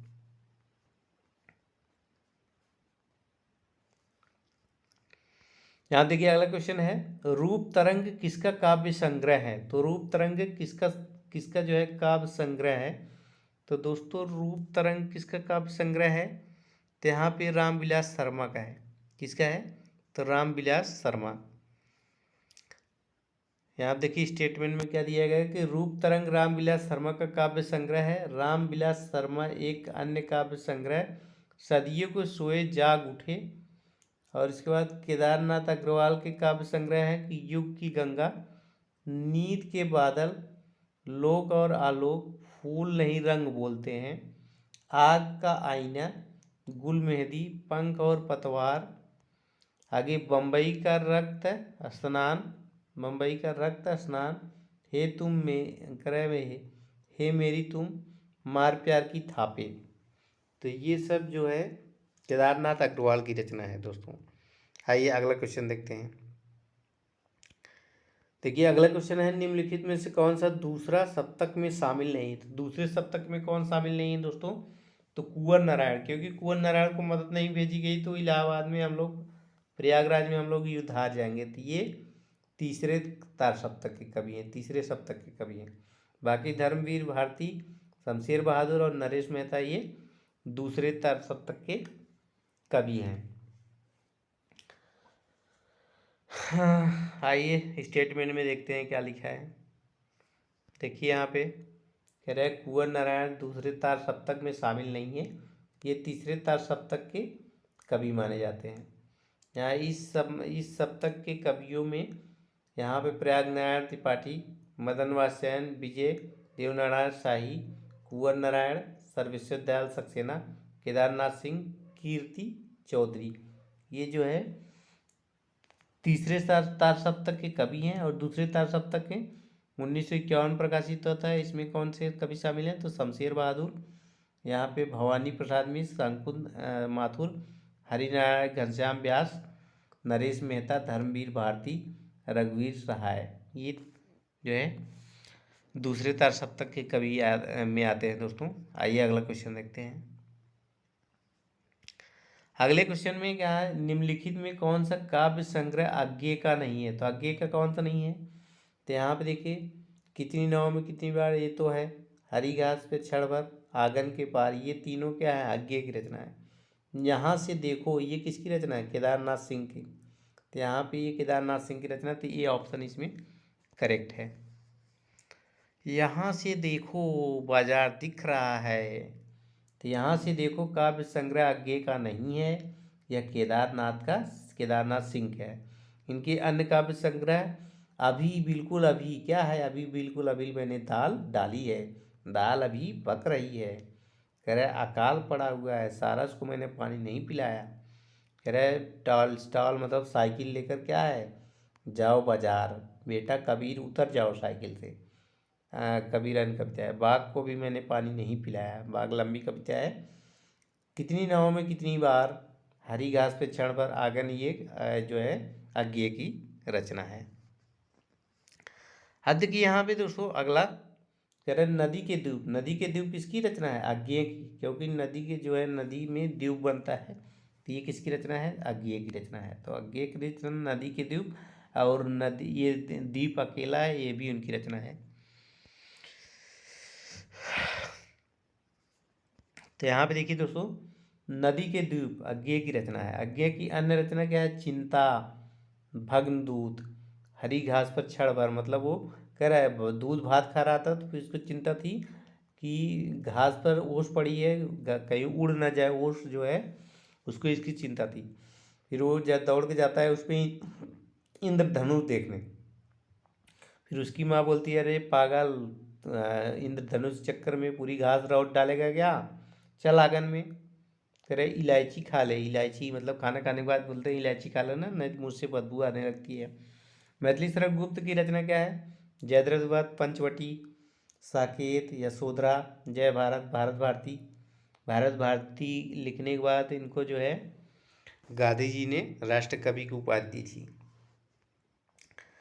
अब निराला की रचना देखिए। निराला की रचना क्या है? अनामिका, परिमल, गीतिका, तुलसीदास, कुकुरमुत्ता, नए पत्ते, अणिमा, गीत गुंज, आराधना, बेला, ये किसकी रचना है? निराला की रचना है। नागार्जुन की रचना अकाल और उसके बाद, बादल को घिरते देखा, कालिदास। तो ये जो है नागार्जुन की रचना है। दोस्तों नागार्जुन जो है प्रगतिवाद के सलाहकार पुरुष कहे जाते हैं। जैसे अज्ञेय जो है ये प्रयोगवाद के सलाहकार पुरुष कहे जाते हैं, वैसे नागार्जुन प्रगतिवाद के सलाहकार पुरुष कहे जाते हैं दोस्तों।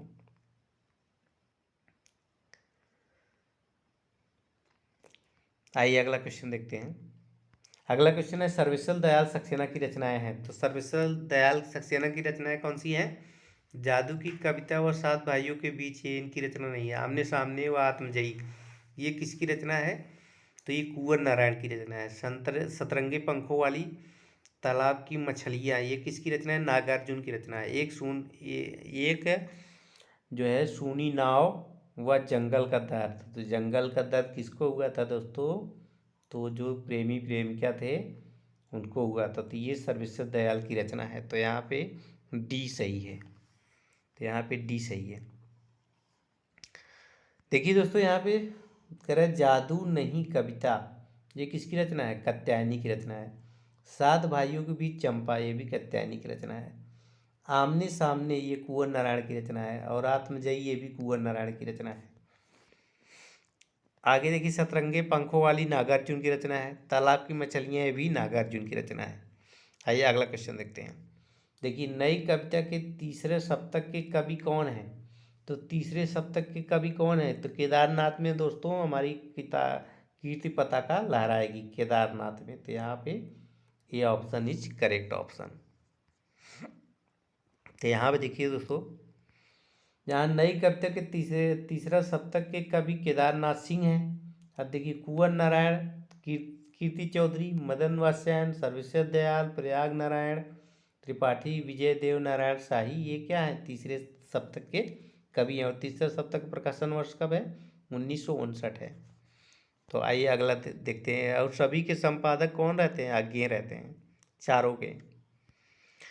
अब देखिए यहाँ प्रयोगवाद की क्या विशेषता थी? तो प्रयोगवाद की क्या विशेषता थी? आकाशीय कल्पना थी। एकदम गलत है, ये इसकी विशेषता नहीं है। राजनीतिक विचारधारा का समावेश, ये भी गलत है। जनता से दूरी, ये भी गलत है। शिल्पगत चमत्कार, ये सही होगा। तो डी ऑप्शन इसमें करेक्ट ऑप्शन है दोस्तों।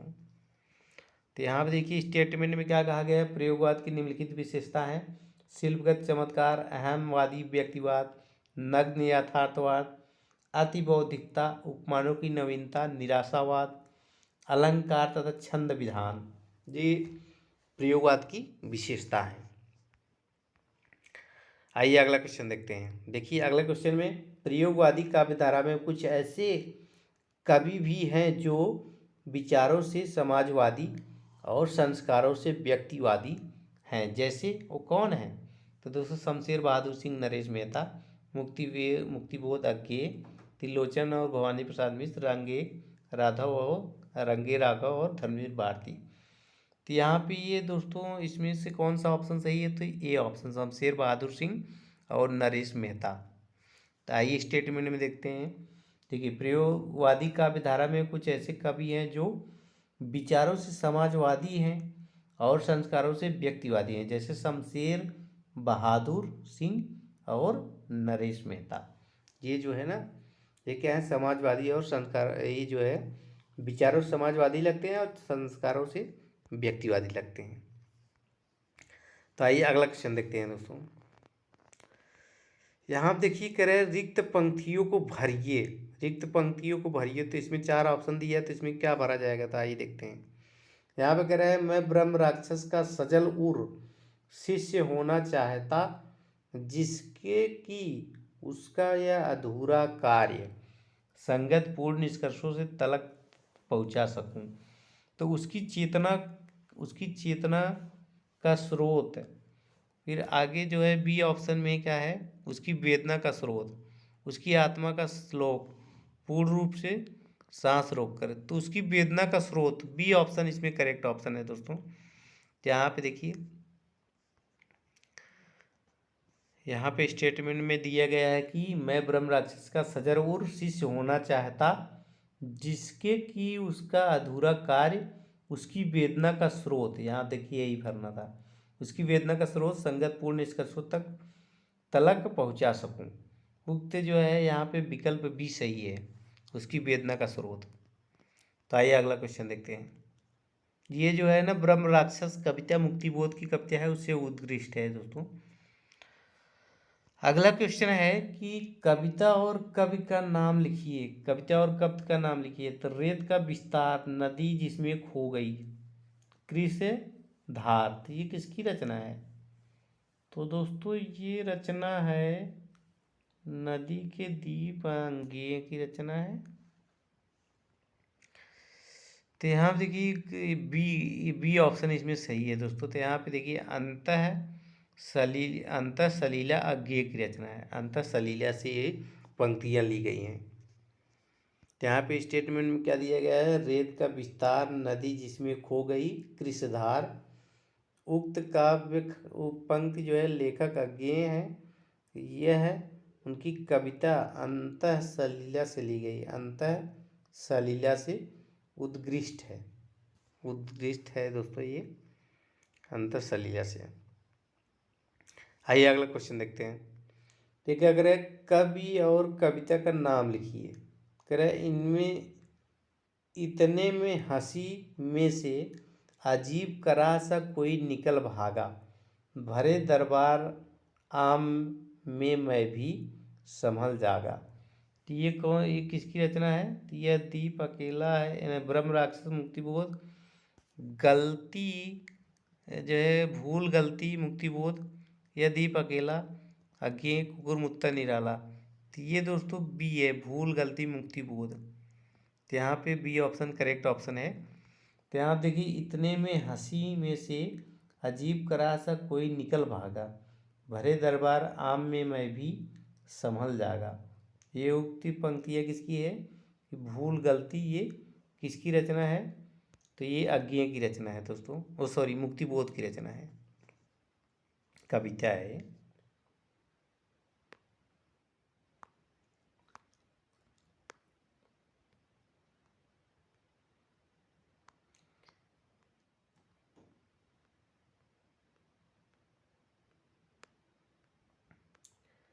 आइए अगला क्वेश्चन देखते हैं। अब यहाँ देखिए यहाँ रिक्त पंक्तियाँ भरिए। खोजता हूँ पठार समुंदर, जहाँ मिल सके मुझे मेरी वह खोई संभावना। तो यहाँ पे क्या भरा जाएगा दोस्तों, तो यहाँ पे आइए देखते हैं। यहाँ पे परम अव्यक्त की अनिवार्य, यहाँ पे बी ऑप्शन भरा जाएगा, परम अव्यक्ति का अनिवार्य। यहाँ देखिए स्टेटमेंट में क्या दिया गया है कि मैं खोजता हूँ पहाड़ समुंदर, जहाँ मिल सके मेरी खोई हुई परम अव्यक्ति अनिवार्य, यहाँ पे आत्म संभाव। तो यहाँ पे बी ऑप्शन भरा जाएगा, परम अव्यक्ति अनिवार्य। ये जो है यहाँ देखिए अंधेरे में कविता से ली गई है। अंधेरे में कविता किसकी है, मुक्तिबोध की है। तो मुक्तिबोध की जो अंधेरे में कविता है दोस्तों, वो बहुत महत्वपूर्ण है और बहुत बार पूछा गया है इसमें। यहाँ पे देखिए कह रहे हैं मुक्तिबोध का ब्रह्म राक्षस किसका प्रतिनिधि है। तो ब्रह्म राक्षस किसका प्रतिनिधि है, तो यहाँ पे बुद्धिजीवी, पूंजीवाद, निम्न वर्ग, सर्वहारा वर्ग। तो ये पूंजीवाद का किसका प्रतीक है, पूंजीवाद का प्रतीक है। तो यहाँ पे देखिए ब्रह्म राक्षस पूंजीवाद, सॉरी दोस्तों, यहाँ पे ये बुद्धि मुक्तिबोध की कविता ब्रह्म राक्षस बुद्धिजीवी का प्रतीक है, सॉरी दोस्तों, बुद्धिजीवी क्या। यहाँ देखिए मुक्तिबोध की कविता ब्रह्म राक्षस ये जो है ब्रह्म राक्षस बुद्धिजीवी का प्रतिनिधि है। तो किसका प्रतिनिधि है? बुद्धिजीवी का प्रतिनिधि है। अब देखिए इनकी प्रकाशित रचना कौन कौन से है? चाँद का मुंह टेढ़ा, ये जो है अंधेरे में कविता चाँद का मुंह के टेढ़ा में ये संकलित है। भूरी भूरी खाक धूल। आइए अगला क्वेश्चन देखते हैं। देखिए इनकी कविता अंधेरे में ब्रह्म राक्षस अंतःकरण का आयतन भूल गलती। तो देखिए अंधेरे में ये सभी कविताएं किसमें संकलित हैं? तो चाँद का मुंह टेढ़ा में संकलित हैं। अगला क्वेश्चन देखते हैं दोस्तों। मैंने देखा एक बूंद सहसा उछली सागर के झांक से, रंग भर गई क्षण भर ढलते सूरज की आग से। तो ये किसकी रचना है दोस्तों? तो ये रचना अज्ञेय की है। तो यहाँ देखिए मैंने देखा एक बूंद सहसा उछली सागर के झांक से, रंग गई क्षण भर ढलते सूरज की आग से। उपयुक्त पंक्तियाँ अज्ञेय की है। यहाँ देखिए लाल आंचल से पसीना पोंछ दो और बाल पतली उंगलियां से पोंछ दो, ये गिरिजा प्रसाद माथुर की काव्य पंक्तियाँ हैं। आइए अगला क्वेश्चन देखते हैं। हम तो सारा का सारा लेंगे जीवन, कम से कम वाली बात ना हमसे कहिए। ये किसकी पंक्तियाँ हैं दोस्तों? तो ये पंक्तियाँ हैं, देखिए यहाँ पे हम तो सारा का सारा जीवन लेंगे, कम से कम वाली बात ना हमसे कहिए। उपयुक्त काव्य पंक्तियाँ रघुवीर सहाय की है। किसकी? रघुवीर सहाय की। अन्य कवियों के जो है पंक्तियाँ यहाँ पे दिया गया है दोस्तों। आइए देखते हैं। यहाँ देखिए स्थिर समर्पण है हमारा, हम सदा से द्वीप हैं स्रोत सुनी के। किसकी रचना है? अज्ञेय की रचना है। यहाँ पे मैं नया कवि हूँ, इसी से जानता हूँ सत्य की चोट बहुत गहरी होती है। तो ये किसकी रचना है? सर्वविशल दयाल की रचना है। देखिए अब अभिव्यक्ति के सारे खतरे उठाने ही होंगे, तोड़ने होंगे मठ और गढ़ सभी। तो ये किसकी है? मुक्तिबोध की रचना है। मुक्तिबोध की काव्य पंक्तियाँ हैं। आइए अगला क्वेश्चन देखते हैं। जमीन पक रही किसकी रचना है? तो दोस्तों जमीन कब पक रही थी? जब दाल पक रही थी। दाल किसकी बीवी पका रही थी? तो केदारनाथ सिंह की। केदारनाथ अग्रवाल नहीं, केदारनाथ सिंह। तो यहाँ पे केदारनाथ सिंह की रचना है दोस्तों ये। तो यहाँ पे डी ऑप्शन इसमें करेक्ट ऑप्शन है। तो यहाँ पे देखिए केदारनाथ सिंह की कविता जमीन पक रही है कि अन्य का कविता संग्रह अभी बिल्कुल अभी। तो दाल डाला था उनकी बीवी ने, कह रही अभी बिल्कुल अभी डाला है। कह रहे कि जाके साइकिल लेके नमक लेकर आओ। टाल स्टॉल और साइकिल, यहाँ से देखो मार्केट दिख रहा है। अब देखिए नागार्जुन का मूल नाम क्या था? वैद्यनाथ मिश्र था। और जो है इनका पहला साहित्यिक उपनाम क्या था? यात्री। यात्री नाम से संस्कृत और मैथिली में क्या करते थे? कविता लिखते थे। और इनका नाम जो है माली भी था दोस्तों। तो इनका नाम जो है ठक्कर मिसिर भी था, गाँव वाले इनको ठक्कर मिसिर करके बुलाते थे। और इनकी रचना क्या है? यहाँ देखिए इनकी रचना है युगधारा। युगधारा एक लड़की थी जो नागार्जुन से प्यार करती थी। खिचड़ी को विप्लव देखा हमने, तो खिचड़ी डाल करके वो क्या करती थी? विप्लव को बोलती थी कि जाकर देख और नागार्जुन आ रहे हैं। तो फिर वो चिट्ठी लिखती है, बोलती है तुमने कहा जल्दी आ जाओगे, तुम आए नहीं, तुम्हारे प्यार में क्या हो, मैं भस्म हो रही हूँ, मतलब जल रही हूँ। सतरंगे पंखों वाली, मतलब वो बहुत प्रकार के कपड़े पहनती थी। यहाँ पे ये किसकी रचना थी? नागार्जुन की। अब नरेश मेहता जो है दूसरे तार सप्तक के कवि हैं। इनकी रचना क्या है? बन फाकी सुनो, बोलने दो चीड़ को, चैत्या उत्सवा। ये जो है नरेश मेहता की रचना है। और केदारनाथ अग्रवाल जो है प्रगतिवादी कवि हैं। इनकी रचना क्या है? युग की गंगा, नींद के बादल, अपूर्वा, आत्मगंध, जामुन जल तुम, फूल नहीं रंग बोलते हैं, गुलाबी में गुल मेहंदी, लोक और आलोक। ये किसकी रचना है? तो केदारनाथ अग्रवाल की रचना है। आइए अगला क्वेश्चन देखते हैं दोस्तों।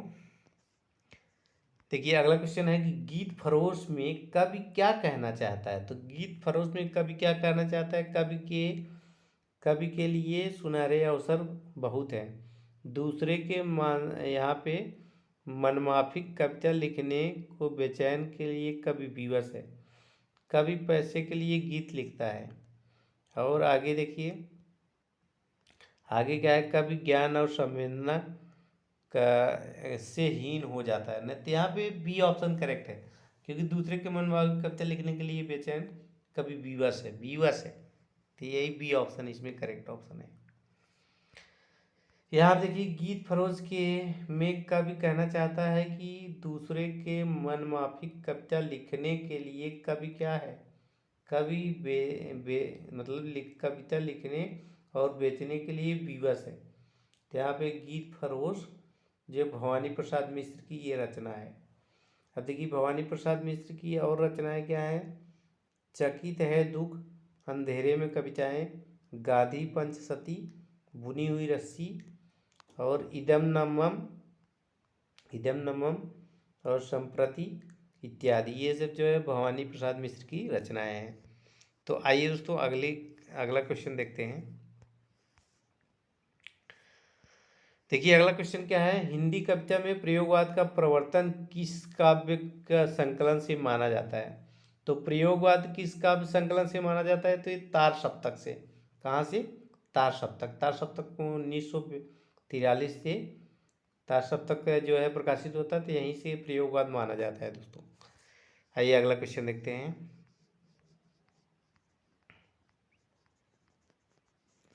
यहाँ देखिए स्टेटमेंट में क्या लिखा है, हिंदी की कविता प्रयोगवाद का प्रवर्तन अज्ञेय द्वारा सन 1943 ईस्वी में संपादित काव्य संकलन तार सप्तक से माना जाता है। अब देखिए तार सप्तक में 7 कवियों का यहाँ कविताओं का संकलन प्रकाशित है। अज्ञेय ने इस 7 कवियों को राहों का अन्वेषी कहा है। दूसरा सप्तक का संपादन अज्ञेय ने 1951 में किया था। कुरुक्षेत्र के रचनाकार कौन है, रामधारी सिंह दिनकर है। असाध्य पीड़ा के ये अज्ञेय हैं।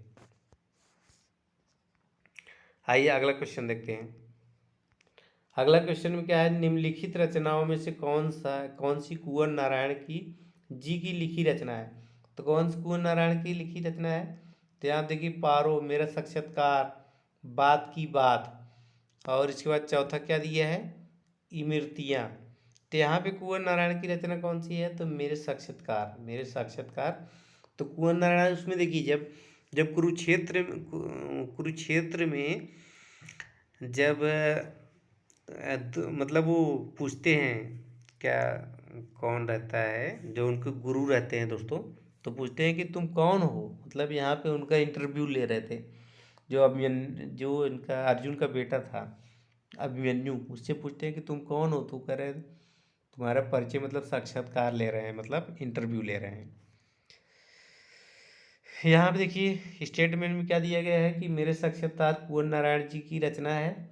अब देखिए पारो इमृतिया नागार्जुन की रचना है। पारो और इमृतिया किसकी रचना है, नागार्जुन की रचना है। जबकि बात की बात ये शिवमंगल सिंह सुमन की रचना है। बात की बात ये सुमन की रचना है। कुंवर नारायण की अन्य रचनाएं क्या है, चक्रव्यूह, आत्मजयी, परिवेश। यहाँ देखिए चक्रव्यूह में कौन प्रवेश करेगा, हम तो प्रवेश करेंगे। तुम्हारे पिता मतलब आत्मजयी इसमें नहीं है। हमारे सामने कौन होगा, हमारे सामने बहुत होंगे, दुर्योधन होगा और जो है कर्ण होगा, ये सब होंगे। हम लोग वज्र मांगने के बहाने क्या करेंगे, चक्रव्यूह में घुसेंगे। अब देखिए शिवमंगल सिंह सुमन की अन्य रचनाएं क्या है, हिल्लोल, यहाँ पे पर आंखें नहीं भरी, नवयुग के गान, प्रलय सृजन, गुनिया का यौवन, कलकत्ते का अकाल, चल रही कुदाली, ये सब किसकी रचना है, तो शिवमंगल सुमन की रचना है दोस्तों। अब देखिए यहाँ पे नागार्जुन की भी रचना दी है। नागार्जुन की रचना क्या है, युगधारा, सतरंगी पंखों वाली, प्यासी पतराई, आंखें तुमने कहा था। तो ये किसकी रचना है, नागार्जुन की रचना है। तो आइए अगला क्वेश्चन देखते हैं। देखिए आत्मजयी की कथा वस्तु निम्नलिखित में से किस पर आधारित है। तो दोस्तों ये कठोपनिषद पर आधारित नचिकेता प्रसंग पर आधारित है, कठोपनिषद। तो यहाँ देखिए ये कह रहा है आत्मजयी जो है जो कथा वस्तु है कठोपनिषद पर आधारित है। इसमें कुंवर नारायण की रचना है। इसमें नचिकेता प्रसंग पर ये वर्णन है। यहाँ देखिए चक्रव्यूह में कौन प्रवेश करेगा, हम तुम करेंगे। अपने सामने कौन होगा, दुर्योधन होगा या तो कर्ण होगा, कोई और दूसरा नहीं करेगा, हम तुम ही प्रवेश करेंगे। इन दिनों तुम्हारे पिता नहीं है, तुम्हारे पिता मतलब आत्मजयी नहीं है। तो हम जो है ना वज्रसवा के बहाने प्रवेश करेंगे। तो इनको ये देखिए वज्रसवा के बहाने और आत्मजयी इनका जो है खंड काव्य है ये। अगला क्वेश्चन देखते हैं दोस्तों। निम्नलिखित में रचनाओं में से कौन सी रचना नरेश मेहता की लिखी रचना नहीं है। तो उनकी रचना कौन सी नहीं है, तो यहाँ देखिए प्रस्थान, देखिए राम वहाँ से प्रस्थान कर जाते थे तो इनकी रचना है। अरड़िया मतलब जंगल में घूम रहे थे, ये भी उनकी रचना है। सबरी भी उनकी रचना है, क्योंकि राम सबरी के आश्रम में जाते हैं। तो यहाँ पे गुनाहों का देवता इनकी रचना नहीं है, तो गुनाहों का देवता इनकी रचना नहीं है ये। तो आइए अगला क्वेश्चन देखते हैं। देखिए यहाँ पे स्टेटमेंट दिया गया है, निम्नलिखित रचनाओं में से गुनाहों का देवता नरेश मेहता की रचना नहीं है, बल्कि गुनाहों का देवता धर्मवीर भारती की है। धर्मवीर भारती का क्या है, उपन्यास है। इनमें से अन्य उपन्यास सूरज का सातवां घोड़ा, जबकि महाप्रस्थान, अरण्या और शबरी ये नरेश मेहता की रचना है दोस्तों। आइए अगला क्वेश्चन देखते हैं। अगला यहाँ देखिए इनकी अन्य रचनाएं क्या था, वन पाखी सुनो, बोलने दो चीड़ को, मेरा समर्पित एकांत, चैत्या, सुबह, संशय की एक रात। संशय की एक रात इनका प्रबंध काव्य है।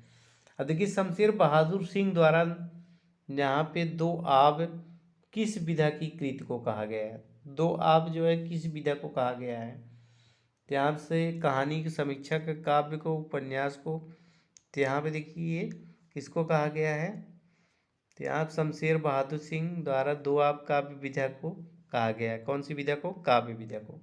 यहाँ देखिए शमशेर बहादुर सिंह द्वारा लिखित दो आब काव्य विधा की रचना है। अब देखिए अन्य काव्य कृतियाँ इनकी क्या है, कुछ कविताएं, कुछ और कविताएं, चुका भी हूँ नहीं मैं, इतने अपने पास, बात बोलेगी, टूटी हुई बिखरी हुई, उदिता, काल तुझसे होड़ है मेरी, सुकून की तलाश। ये किसकी रचना है, नरेश मेहता की रचना है दोस्तों। ओ सॉरी, ये जो है ना देखिए ये शमशेर बहादुर की रचना है। हाँ शमशेर बहादुर सिंह की रचना है दोस्तों ये। आइए अगला क्वेश्चन देखते हैं। मछली घर तो ये शाही की रचना है, किसकी, विजय शाही की। क्योंकि वो बोलती है कि सखी इनकी एक रचना साखी भी है। सखी जो है मछली घर देखने चलोगी, तुमसे ही बोल रही हूँ, ऐसे मतलब इनका ट्रिक है। तो ये सखी तुमसे ही बोल रही हूँ, तो मछली घर देखने चलोगी, तो शाही तुमसे ही बोल रही हूँ। तो यहाँ पे शाही, विजय देवनारायण शाही, बी ऑप्शन इसमें करेक्ट ऑप्शन है।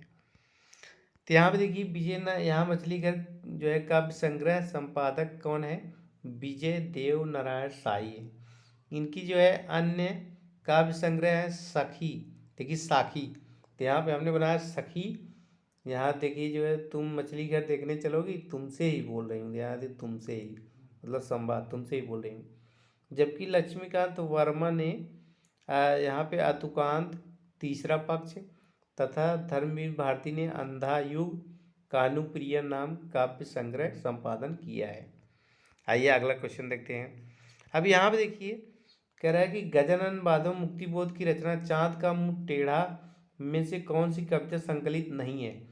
तो यहाँ पे देखिए इनकी जो है ना ये तो संकलित है, एक स्वप्न कथा ये संकलित है, ब्रह्म राक्षस संकलित है, भूल गलती संकलित है, और अंधेरे में संकलित है। यहाँ पे जन्मदिन की धूप में ये संकलित नहीं है, तो यहाँ पे ये ऑप्शन करेक्ट ऑप्शन है। तो यहाँ पे दोस्तों देखिए जन्मदिन की धूप में कविता गजानन माधव मुक्ति बोध की रचना चाँद का मुंह टेढ़ा में संकलित नहीं है, जबकि एक स्वप्न कथा, भूल गलती, ब्रह्म राक्षस ये चाँद का मुंह टेढ़ा में संकलित है, और अंधेरे में भी इसी में संकलित है दोस्तों। तो इसको याद रखिएगा आप लोग। आइए अगला क्वेश्चन देखते हैं। देखिए अगला क्वेश्चन है कि अज्ञेय द्वारा संपादित 4 जो है तार सप्तकों में 3 कवित्रियाँ भी संकलित हैं। तो कौन कौन सी थी? तो यहाँ पे शकुंतला माथुर, कीर्ति चौधरी, सुमन पांडे और शकुंतला माथुर, कीर्ति चौधरी, सुमन राजे। शकुंतला माथुर, कीर्ति चौधरी, सुमन राजे। तो यहाँ पे कौन सा है? तो यहाँ पे देखिए शकुंतला माथुर, कीर्ति चौधरी और सुमन राजे। तो ये जो है ना, ये महिलाएं थी जो दूसरे तीसरे चौथे तार सप्तक में शामिल थी। तो यहाँ पे बी ऑप्शन इसमें करेक्ट ऑप्शन है। तो यहाँ पे देखिए दोस्तों, अज्ञेय द्वारा संपादित 4 जो है सप्तकों में 3 कवित्रियाँ शकुंतला माथुर, कीर्ति चौधरी, सुमन राजे संकलित हैं। शकुंतला जो है माथुर दूसरे तार सप्तक में, कीर्ति चौधरी तीसरे तार सप्तक में और सुमन राजे जो है ये चौथे तार सप्तक में शामिल है। दोस्तों ये भी क्वेश्चन आ चुका है कि किस तार सप्तक में कोई भी कवित्री शामिल नहीं है। तो पहले तार सप्तक में, मतलब जो पहला उसे नहीं बोलते, उसे तार सप्तक बोलते हैं। तार सप्तक में कोई भी जो है कवित्री शामिल नहीं है तार सप्तक में। आइए अगला क्वेश्चन देखते हैं। देखिए अगले क्वेश्चन में देखिए, खाली स्थान ने प्रयोगवाद को सर्वाधिक प्रभावित किया है। तो क्या प्रभावित किया है? मार्क्सवाद। ये तो नहीं किया है, मार्क्सवाद तो प्रगतिवाद है। अस्तित्ववाद, प्रगतिवाद, छायावाद। तो यहाँ पे मार्क्सवाद भी नहीं होगा, प्रगतिवाद भी नहीं होगा। हाँ तो यही है, क्योंकि नहीं, प्रगतिवाद नहीं, अस्तित्ववाद सबसे ज़्यादा प्रयोग किया होगा, अस्तित्ववाद। यहाँ देखिए स्टेटमेंट में दिया गया, अस्तित्ववाद ने प्रयोगवाद को सर्वाधिक प्रभावित किया। प्रयोगवाद ने, यहाँ पे प्रयोगवाद ने साहित्य में पहली बार व्यक्तिवाद, अस्मिता, निजी व्यक्तित्व, निजता की बहुत महत्व दिया गया। इनमें क्षण को महत्व देकर जीवन को भरपूर ढंग से जीने की चाह है।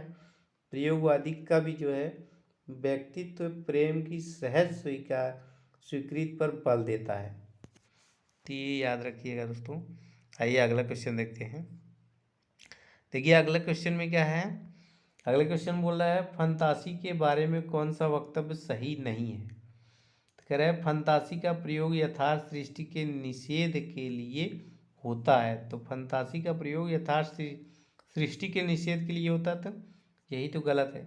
लेकिन फंतासी का प्रयोग अति रंजनापूर्ण वर्णन के लिए होता है। तो आइए देखते हैं इसमें कौन सा गलत है दोस्तों। अब देखिए अगला, इसमें फंतासी, इसमें देखिए ए ही गलत है, पहला ही गलत था। देखिए पहला ही गलत था। तो यहाँ पे आइए स्टेटमेंट यही देखते हैं सीधा। यहाँ देखिए फंतासी का प्रयोग यथार्थ सृष्टि के निषेध है, तो ये तो एकदम गलत है। फिर यह जो है वक्तव्य फंतासी के प्रयोग में सही नहीं है, क्योंकि जबकि फंतासी के बारे में सही वक्तव्य है कि फंतासी का प्रयोग सत्य निरूपण के लिए होता है। फंतासी का प्रयोग समांतर संसार के निर्माण के लिए होता है। फंतासी का प्रयोग अतिरंजनापूर्ण वर्णन के लिए होता है। तो ये फंतासी के बारे में सही है। आइए अगला क्वेश्चन देखते हैं। अब यहाँ पे देखिए मुक्तिबोध की किस पुस्तक को प्रतिबंधित किया गया था। तो किस पुस्तक को जो है प्रतिबंधित किया गया था?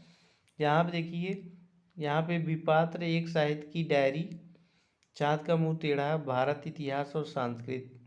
यहाँ पे इनकी देखिए भारत इतिहास और संस्कृत इनकी जो रचना है, इस पुस्तक को प्रतिबंधित किया गया था।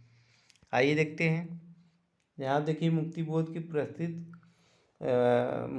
की जो पुस्तक भारत इतिहास और संस्कृत को जो है प्रतिबंधित किया गया था। उल्लेखनीय है कि मध्य प्रदेश शासन द्वारा भद्रता और नैतिकता के विरुद्ध ठहराई गई इस पुस्तक पर मध्य प्रदेश न्यायालय में मुकदमा चला था, जिसका निर्णय था कि इसमें 10 आपत्तिजनक अंशों को हटाकर पुनः प्रकाशित किया जा सकता है। तो यहाँ पे कह रहे हैं 10 अंशों को इसमें से हटा दिया जाए तो इसको पुनः प्रकाशित किया जा सकता है। तो इस पुस्तक की भूमिका मुक्तिबोध ने लिखा है, क्या लिखा है कि यह इतिहास, कह रहे हैं कि लिखा है कि यह इतिहास की पुस्तक नहीं है, इस अर्थ में कि सामान्य इतिहास में राजाओं युद्धों और राजनैतिक उलटफेरों का जैसा विवरण रहता है वैसा इसमें नहीं है।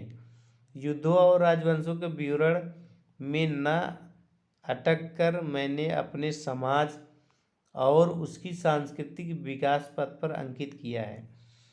तो यहाँ पे ये बहुत महत्वपूर्ण बात बोलते हैं जब इस पे रोक लगाई थी मध्य प्रदेश सरकार ने। अब यहाँ देखिए, प्रियवध निम्नलिखित में से किस कविता से संबंधित पात्र है? प्रियवध, तो यहाँ पे प्रियवंद निम्नलिखित में से किस कविता से संबंधित पात्र है? तो ये जो है दोस्तों असाध्य बीड़ा का पात्र है, असाध्य बीड़ा कविता का पात्र है। यहाँ पे देखिए कह रहे अज्ञेय द्वारा रचित असाध्य बीड़ा का पात्र प्रियवंद जो है। अज्ञेय की अन्य कविताएं कौन कौन सी है? कितनी नाव में कितनी बार, आंगन के पार द्वार।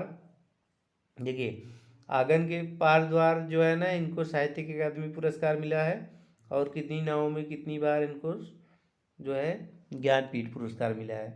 तो यहाँ पे इंद्रधनुष रौदे हुए, जबकि जो है मुद्रा ब्रह्म राक्षस जो है मुक्तिबोध द्वारा, तथा प्रलय की छाया एवं कामायनी जयशंकर प्रसाद द्वारा लिखी काव्य रचना है। आइए अगला क्वेश्चन देखते हैं दोस्तों। देखिए अगला क्वेश्चन है कि रे प्रयोग अपने आप में इष्ट नहीं वरन यह साधन है, यह कथन किस वाद का है? तो ये जो है ना प्रयोगवाद का है। किसका है? प्रयोगवाद का है। तो यहाँ पे डी ऑप्शन इसमें करेक्ट ऑप्शन है। देखिए एक यहाँ पे स्टेटमेंट में देखते हैं, उक्त कथन प्रयोगवाद से संबंधित है। यह कथन अज्ञेय ने दूसरा सप्तक की भूमिका में लिखा है। प्रयोगवाद को आरंभ कब किया गया? तो प्रयोगवाद का आरंभ 1943 ईस्वी सज्जानंद हीरानंद वात्स्यायन अज्ञेय के संपादकत्व में जो प्रकाशित तार सप्तक से माना जाता है। तार सप्तक में 7 कवि संग्रहित हैं जिनका विवरण निम्न है। अज्ञेय, रामविलास शर्मा, मुक्तिबोध, प्रभाकर माचवे, बलवंत, नेमीचंद जैन, गिरिजा कुमार माथुर, भरतभूषण अग्रवाल। तो आइए अगला क्वेश्चन देखते हैं। देखो दोस्तों अगला क्वेश्चन है यहाँ पे, एक दूसरे से भिन्न भिन्न नए नए विचारों एवं रचना शैलियों के जो 7 कवि प्रयोगवाद के कवि के रूप में प्रसिद्ध हुए, उनकी कविताओं के संग्रह का सही नाम था। तो सही नाम क्या था? आइए देखते हैं। तो यहाँ पे देखिए, यहाँ पे बोल रहा है कि पहला तार सप्तक, प्रथम तार सप्तक, तार सप्तक, यहाँ पे तार सप्तक। तो यहाँ पे तार सप्तक, ये डी करेक्ट है, तार सप्तक बोला जाता है उसे। तो यहाँ पे देखिए डी ऑप्शन इसमें करेक्ट है। यहाँ देखिए, एक दूसरे से भिन्न भिन्न नए नए विचारों एवं रचना शैलियों के 7 कवि प्रयोगवाद के कवि के रूप में प्रसिद्ध हुए, उनकी कविताओं का संग्रह का नाम क्या है? तार सप्तक था। तार सप्तक जो है में सम्मिलित कवि रामविलास शर्मा अज्ञेय, मुक्तिबोध, गिरिजा कुमार माथुर, भरतभूषण अग्रवाल, प्रभाकर माचवे, नेमीचंद्र जैन। तो ये तार सप्तक के कवि हैं दोस्तों। आइए अगला क्वेश्चन देखते हैं।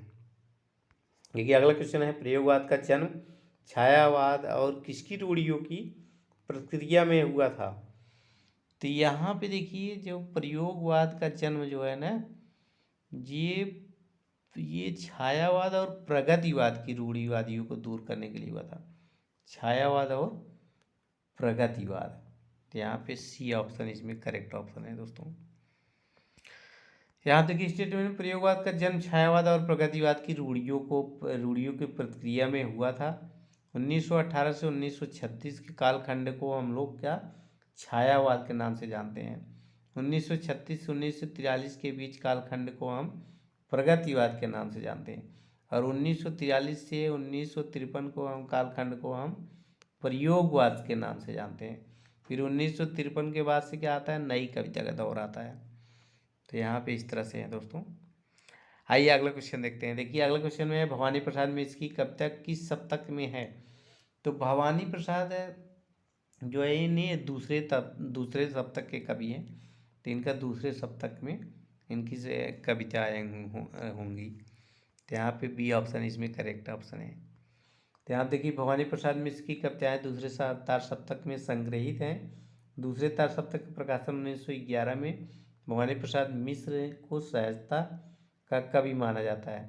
इनकी चर्चित कविताएँ कौन कौन सी है? कमल के फूल, सतपुड़ा के जंगल, वाणी की दीनता, टूटने का सुख, गीत फरोश, ये भवानी प्रसाद की प्रसिद्ध कविताएँ हैं दोस्तों। आइए अगला क्वेश्चन देखते हैं। देखिए अगला क्वेश्चन है कि कौन सी काव्य कृति गिरिजा कुमार माथुर की नहीं है? तो कौन सी काव्य कृति गिरिजा कुमार माथुर की नहीं है? तो दोस्तों अगर तू भगवान के चरणों में नहीं गिरेगा तो तेरा क्या हो जाएगा? नाश हो जाएगा। तो ना इनकी जो है ये इनकी रचना है, काव्य कृति है। और शिलापंख मतलब जो नदी से चमकीले पत्थर निकले हैं, शिला निकला है, उसकी छाया को भी पैर से गलती से भी इसकी छाया को पैर से मत छूना, ये भी इनकी रचना है। और देखिए छाया को मत छूना मतलब गलती से उनकी छाया को पैर से मत छूना, क्योंकि उसमें भगवान का वास होता है। तो ये तीनों रचना किसकी है? गिरिजा कुमार माथुर की। तो यहाँ पे ये बुनी हुई रस्सी, ये इनकी रचना नहीं है। बुनी हुई रस्सी किसकी है? भवानी प्रसाद मिश्र की है। तो यहाँ पे डी ऑप्शन करेक्ट ऑप्शन है दोस्तों। तो यहाँ पे स्टेटमेंट में देखिए, बुनी हुई रस्सी गिरिजा कुमार माथुर की रचना नहीं है बल्कि भवानी प्रसाद मिश्र की है। जबकि नाश और निर्माण, शिला जो है पंख, शिला पंख चमकीले, छाया मत छूना, साक्षी रहे वर्तमान, पृथ्वी कल्प इत्यादि रचनाएं गिरिजा कुमार माथुर की रचना है। और गिरिजा कुमार माथुर ये भी तार सप्तक के कवि हैं। तो आइए अगला क्वेश्चन देखते हैं दोस्तों। देखिए धर्मवीर भारती की काव्य कृति कानुप्रिया में किसका वर्णन है? तो कानुप्रिया में ये राधा कृष्ण का वर्णन है दोस्तों। तो यहाँ पे राधा के नवीन स्वरूप का वर्णन है। तो यहाँ पे ए ऑप्शन इसमें करेक्ट ऑप्शन है। यहाँ देखिए स्टेटमेंट में धर्मवीर भारती के यहाँ पे काव्य कृति कानुप्रिया में राधा नवीन रूप में वर्णन है। इस काव्य में राधा कृष्ण का प्रेम का चित्रण किया गया है। धर्मवीर भारती मूलतः प्रेम के कवि हैं। इनकी प्रमुख रचनाएं क्या है?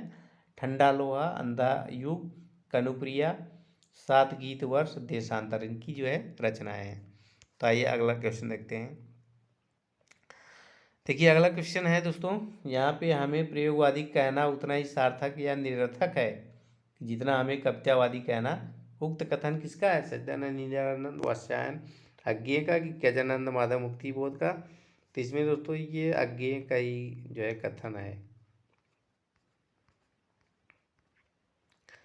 यहाँ देखिए अज्ञेय का ये कथन है। स्टेटमेंट में देखते हैं। यहाँ देखिए हमें प्रयोगवादी कहना उतना ही सार्थक या निरर्थक है जितना कवितावादी कहना। उक्त कथन सच्चिदानंद, हीरानंद, वात्स्यायन, अज्ञेय का है। दूसरा सप्तक की भूमिका में इन्होंने कहा था। किसके सप्तक के? दूसरे सप्तक की भूमिका में इन्होंने कहा था। आइए अगला क्वेश्चन देखते हैं। देखिए अगला क्वेश्चन क्या है कि कविता में कहने की आदत नहीं पर कह दूं, वर्तमान समाज में मैं चल नहीं सकता, पूंजी से जुड़ा हुआ हृदय बदल नहीं सकता, ये पंक्तियाँ किसकी है? तो दोस्तों ये पंक्तियाँ नागार्जुन की लग रही हैं। आइए देखते हैं किसकी है। तो यहाँ पे दोस्तों ये पंक्तियाँ मुक्तिबोध की है। सॉरी ये मुक्तिबोध की है। यहाँ देखिए उपरोक्त पंक्तियाँ प्रयोगवादी का मुक्तिबोध की है। अंधेरे में कविता में से ली गई है। अंधेरे में कविता मुक्तिबोध की रचना है दोस्तों। ये चाँद का मुंह टेढ़ा है, उसमें एक कविता संकलित है। तो यहाँ पे देखिए अब अभिव्यक्ति के सारे खतरे उठाने ही होंगे, तोड़ने होंगे मठ और सभी गढ़ सभी। तो ये अंधेरे में मुक्तिबोध की कविता है दोस्तों। आइए अगला क्वेश्चन देखते हैं। ये अगला क्वेश्चन है, निम्नलिखित में से कौन सा काव्य संग्रह सच्चिदानंद, हीरानंद, वात्स्यायन, अज्ञेय का नहीं है? तो यहाँ पे देखिए हरी घास से क्षण भर, तो इनकी जो है रचना है। भूरी भूरी खाक धूल, इनकी रचना नहीं है, ये मुक्तिबोध की रचना है। ये किसकी रचना है? मुक्तिबोध की। जबकि इंद्र रौदे हुए और यहाँ इतलम, मतलब देखिए हरी घास पे क्षण भर और इंद्र रौदे हुए और इतलम ये जो है अज्ञेय की रचना है। भूरी भूरी धूल ये जो है मुक्तिबोध की रचना है। तो यहाँ पे देखिए बी, यहाँ पे भूरी भूरी खाक धूल सच्चिदानंद, हीरानंद, वात्स्यायन, अज्ञेय की काव्य संकलन नहीं है। यहाँ पे गजानंद माधव मुक्तिबोध का ये काव्य संग्रह है। शेष सभी घास पर क्षण भर 1949 में, इंद्रधनुष रौदे हुए 1957 तथा इतलम 1946 में अज्ञे के काव्य संग्रह है। इनके अन्य काव्य संग्रह भग्नदूत, चिंता, बावरा अहेरी, यहाँ पे अरियोग कविड़ा प्रभा में, आंगन के पार द्वार, कितनी नावों में कितनी बार, ये सब रचनाएं किसकी है? अज्ञे की है। आइए अगला क्वेश्चन देखते हैं। इनमें से कुंवर नारायण का काव्य संग्रह है, तो कुंवर नारायण का संग्रह कौन सा है? तो यहाँ पे देखिए कह रहा है कि इसमें से कुंवर नारायण का काव्य संग्रह है। तो यहाँ पे मछली घर जो है इनकी रचना तो है नहीं। धूप के धान भी इनकी रचना नहीं है। धूप के धान जो है गिरिजा माथुर की है। उत्सवा, ये जो है हाशिए के बहाने, यही हाशिए का गवाह, यही इनकी रचना है। तो डी ऑप्शन इसमें करेक्ट ऑप्शन है। तो स्टेटमेंट में आइए देखते हैं। यहाँ देखिए कुंवर नारायण की रचना क्या है? चक्रव्यूह में कौन कौन प्रयोग करेगा? हम तुम प्रयोग करेंगे, हम तुम, और दूसरा कोई नहीं करेगा। तुम्हारे पिता मतलब आत्मजयी इसमें नहीं है, इसीलिए दुर्योधन क्या हो रहा है? उछड़ रहा है। तो यहाँ पे देखिए दुर्योधन उछड़ रहा है। तो हम लोग वज्रसोवा के बहाने क्या करेंगे? उसमें चक्रव्यूह प्रयोग करेंगे, मतलब वज्र मांगने के बहाने। तो जो है अभिमन्यु बोलता है नहीं, हाशिए, यहाँ पे हाशिए के गवाह के रूप में हम लोग उसमें प्रवेश करेंगे। देखिए विजय नारायण शाही की रचना कौन कौन सी है? तो यहाँ विजय नारायण शाही की रचना सखी मछली घर देखने चलोगी, तुमसे बोल रहे हूँ, सखी मछली घर देखने चलोगी। नरेश मेहता की क्या रचना है? वन पाखी सुनो, बोलने दो चीड़ को, मेरा समर्पित एकांत, चैत्या, उत्सवा, संशय की एक रात, महाप्रस्थान, प्रवाद पर, सबरी, आख्या, प्रार्थना पुरुष, ये सब किसी रचना है? नरेश मेहता की रचना है। तो दोस्तों इसमें अभी बहुत सारे क्वेश्चन हैं। तो देखिए वीडियो काफ़ी बड़ा हो रहा है, 2 घंटे का वीडियो लगभग हो गया है। तो ये वीडियो में इतना ही, आगे हम नेक्स्ट वीडियो में देखेंगे। ये वीडियो आपको कैसा लगा हमें कमेंट करके ज़रूर बताइए। अगर अच्छा लगा तो लाइक कीजिए, शेयर कीजिए और चैनल को सब्सक्राइब कर लीजिए। वीडियो देखने के लिए धन्यवाद।